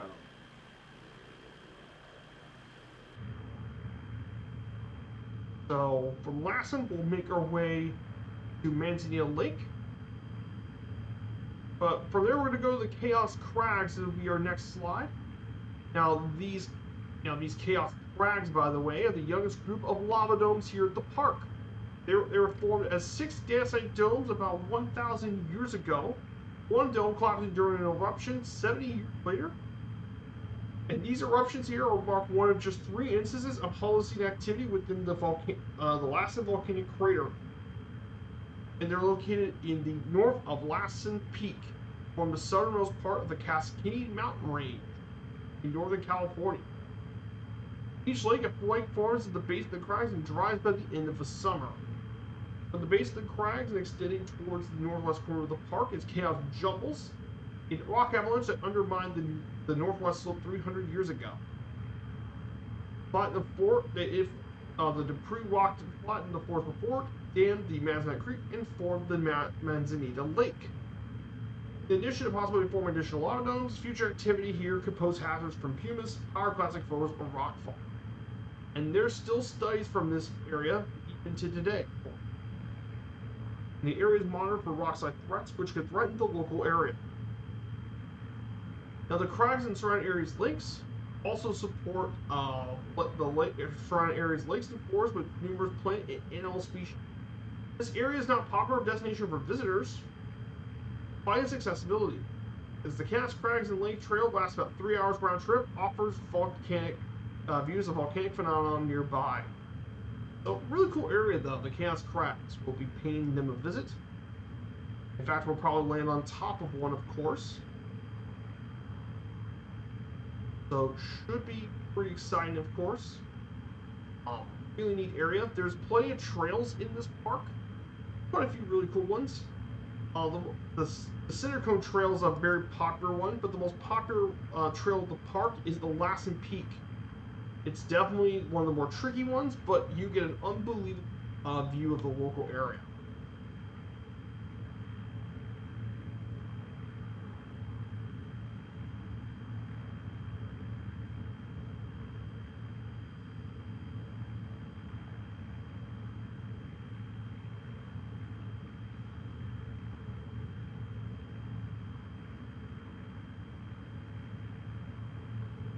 But it's a really cool national park. So we'll pay a visit to the crags. And of course, there is Lassen Peak. Right on top of it.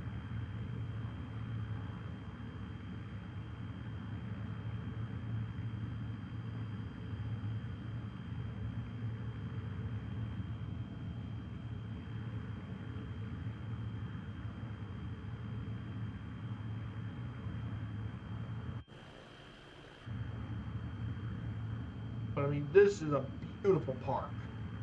A bit underrated, too. Very underrated national park. So many really underrated ones here in the country, too. Not just always about the big ones, it's sometimes smaller ones, too.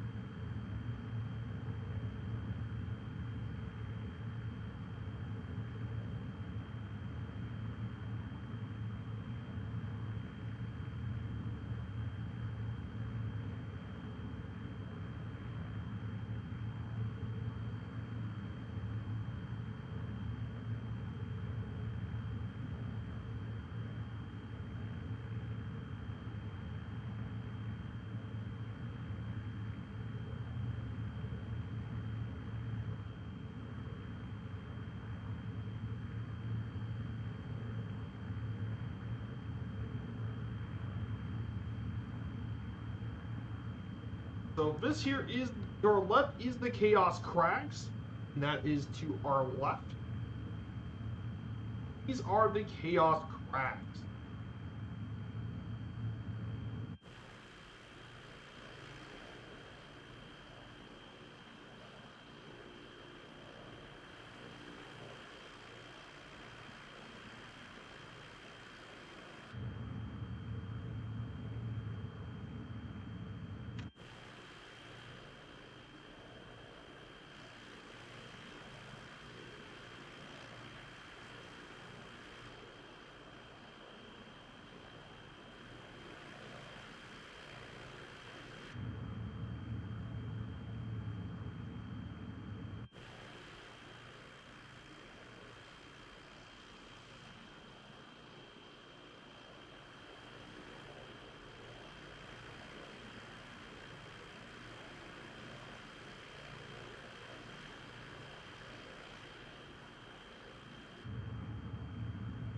I'm gonna get a good shot, screenshot of this.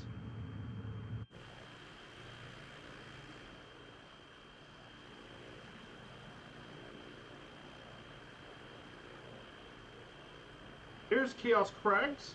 That should be a really good screenshot. How about that one, how it turned out? That was a gorgeous screenshot. So this is Chaos Crags, by the way.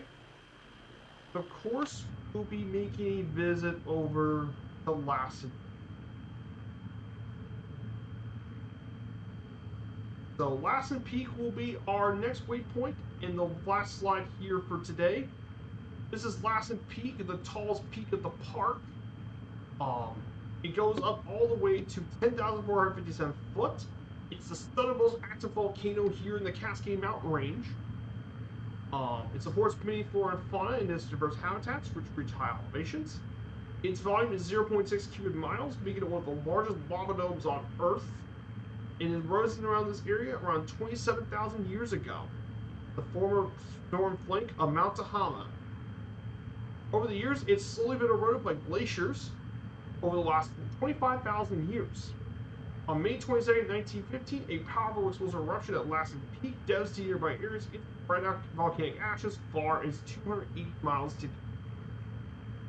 and it was the most powerful series of eruptions between 1914 and 1917.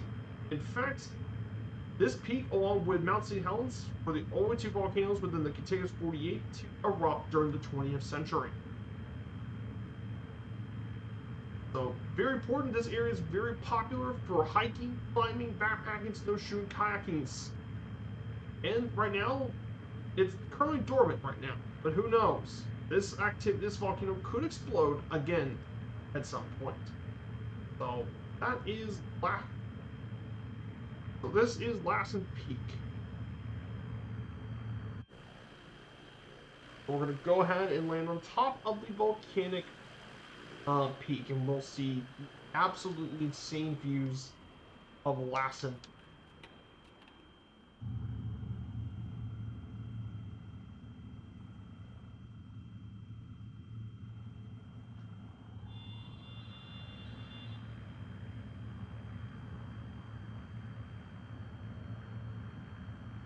Yeah, this here is still a volcano, so.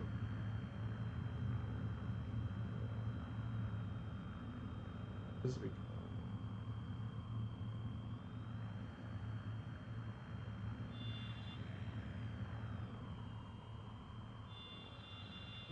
I know it's not my smoothest landing, but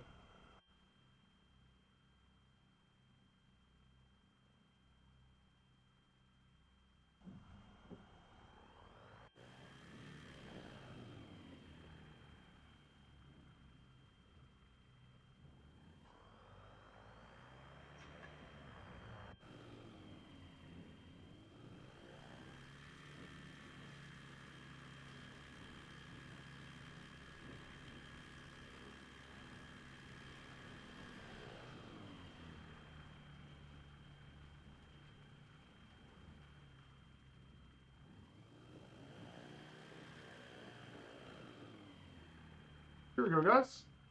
We'll stop right here. Ah, Lassen Peak. There we are. We're in the top of a volcano, and yeah, just look at the views. Oh boy, what a beautiful view. Look at all this area we see right here. Ah, just picturesque view. You cannot go wrong with a picturesque view of this area here. Ah, oh, yeah, go public. Good to see you. Yeah, a couple owl and all that, but hey, the pain's all worth it when we get a view like this. From the top of a mountain peak.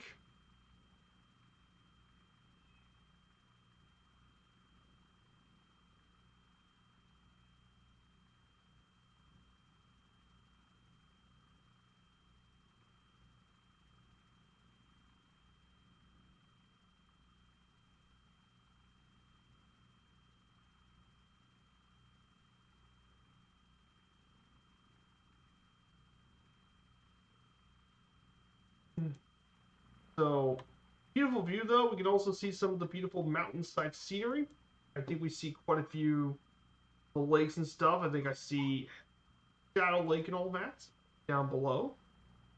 But absolutely gorgeous over here. Just stunning.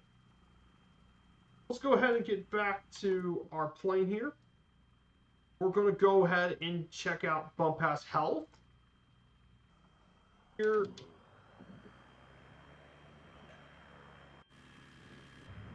We're about to take off and oh.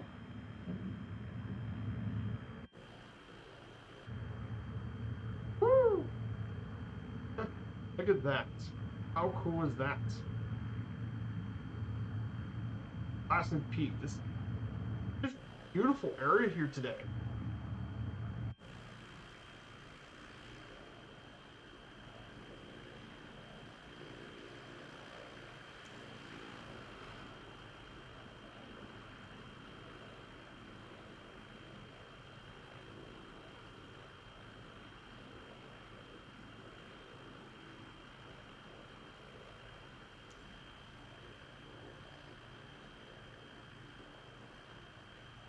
Just stunning. Stunning area here.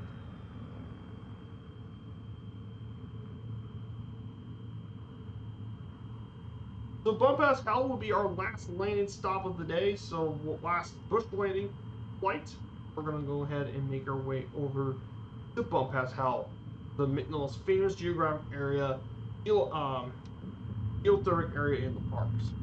And prepare for the landing. Here.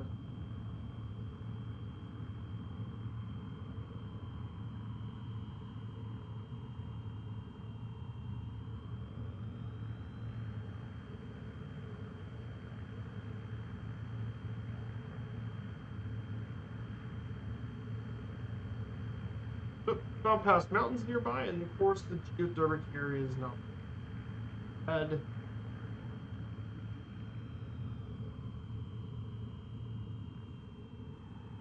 And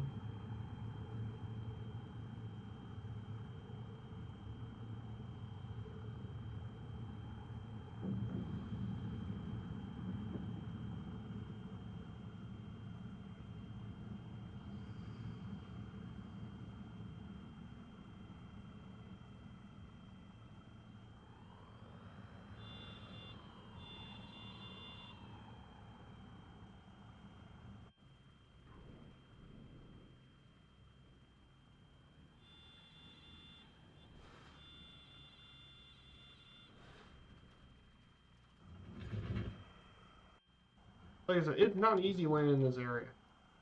So Bump Pass Hell is our last area now. Of course, let me just show you what this area looks like without. Of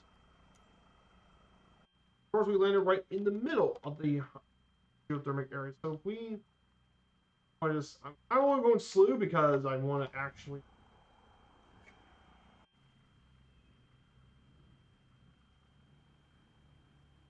Let me just X out of this plane first. So this is Bump Pass Hell. So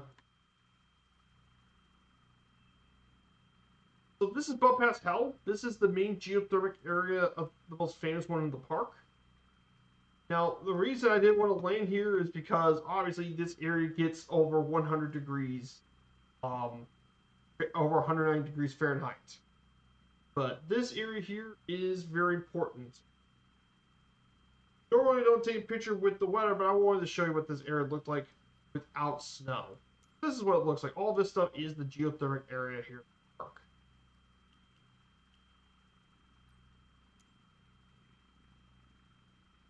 So that is Bump Pass Hell. Just a brief landing. Let's go ahead and get this back, and let's go ahead and wrap everything up.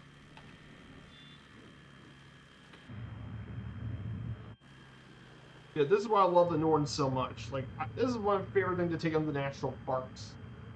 Because, hey, you can actually fly anywhere you want.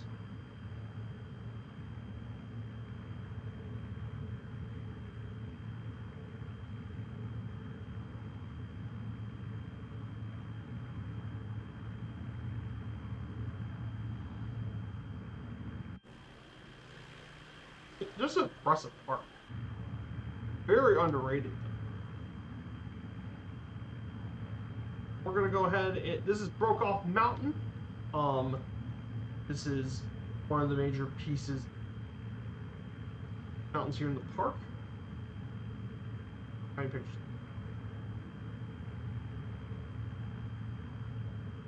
Seven, 8, 9. I guess I got one more pick left.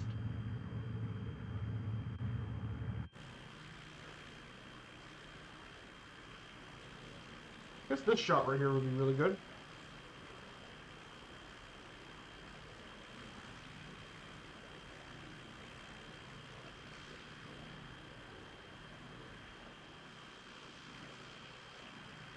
It's just a really nice park. Oops. So, yeah, that's why I changed the airport so we can get to the cinder cone. Didn't get to do that before. So I had to. Good thing I changed it because now we can explore this park fully for one today. We'll go ahead and.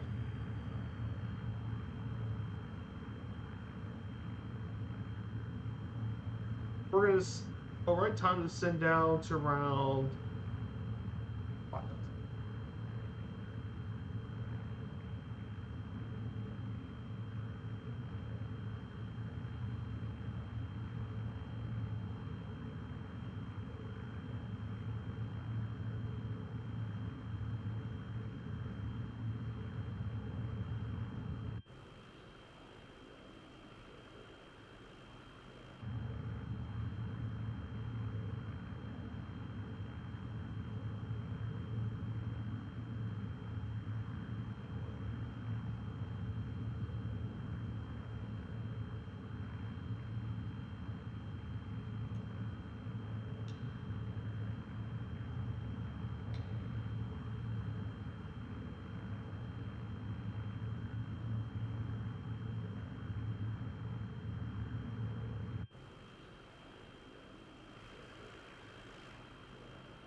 1, 2, I bet. We're about 9 miles out. So we moved into Ponderosa Sky Ranch for our last stop. Just 8 miles away.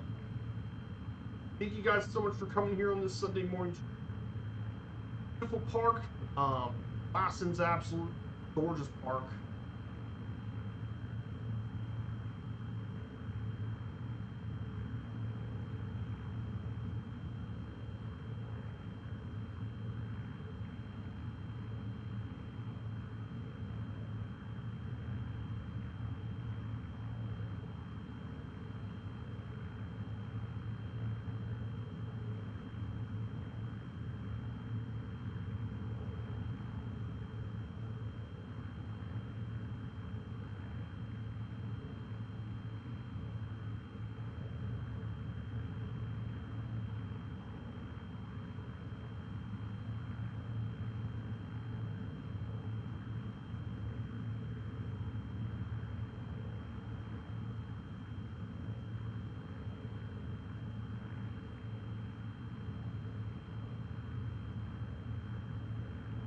There we go. Post the pictures into the Discord. Now I got all 10 pictures for all you guys here. I'm gonna go ahead and prepare for the landing here at Ponderosa Sky Ranch. Definitely appreciate you guys being here. This has been a great stream. I've really enjoyed my time here with you. We'll make a landing here and we'll wrap up everything.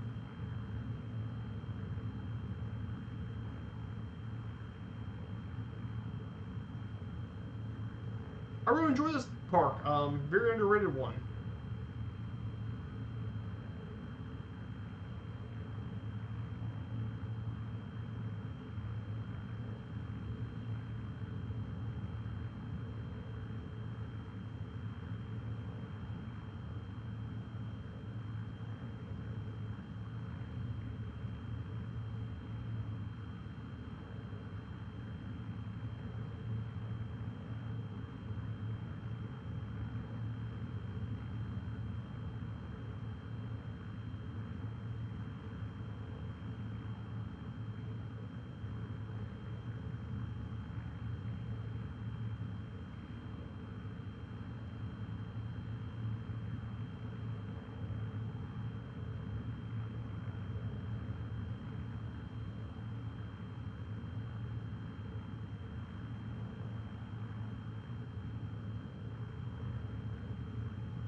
Oh hey, we actually have a follow. The Royal Lord Blackguard. Thank you so much for the follow.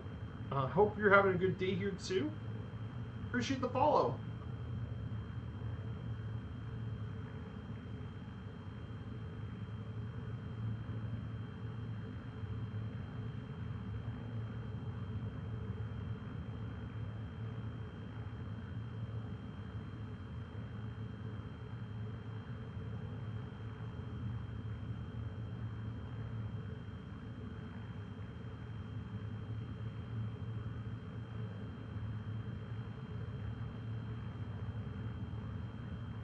So I hope you're doing well. We're going to go ahead and make our landing here at Ponderosa Sky Ranch.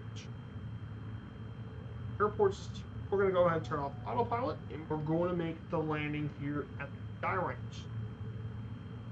I think it's by the highway and stuff.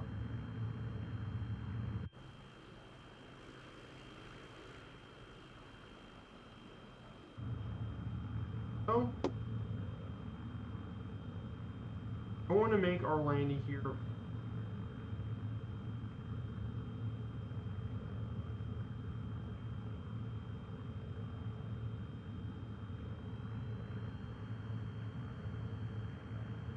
Oh, thank you for the chat. I agree. It is really beautiful.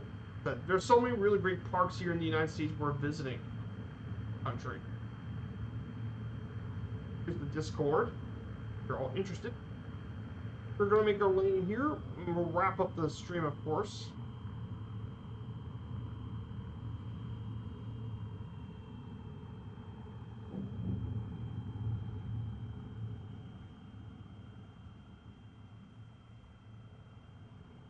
I'm just doing that to bleed off some airspeed, so I can bleed off a little bit of airspeed while we're landing here.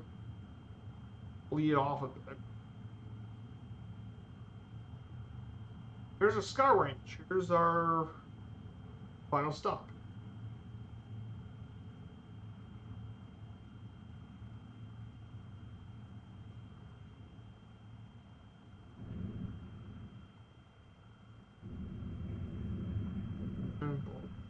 Perfect. Well, that's it, everyone. Stop right here, and we'll turn off the engine, and we'll wrap everything up. So that's it, everyone. We have officially made it to our final stop. Ponderosa Sky Ranch is our final stop. I hope you guys enjoyed today's flight at Lassen Volcanic National Park. Really beautiful gym in Northern California. Oh, nice, the redwoods. Yeah, that's a good choice, Royal Black Arts. So fantastic, and we've been to Sequoia already, so this should be really fun. So, guys, we'll be back here on Friday for our game day flight. We'll be doing the Green Bay Packers travel to Chicago to take on the Bears. Should be a really exciting matchup in the NFL. So, we'll be back from there. So, take care, everyone, and see you all later. We'll see you on Friday. Goodbye, everyone, and have a great rest of your week. Goodbye.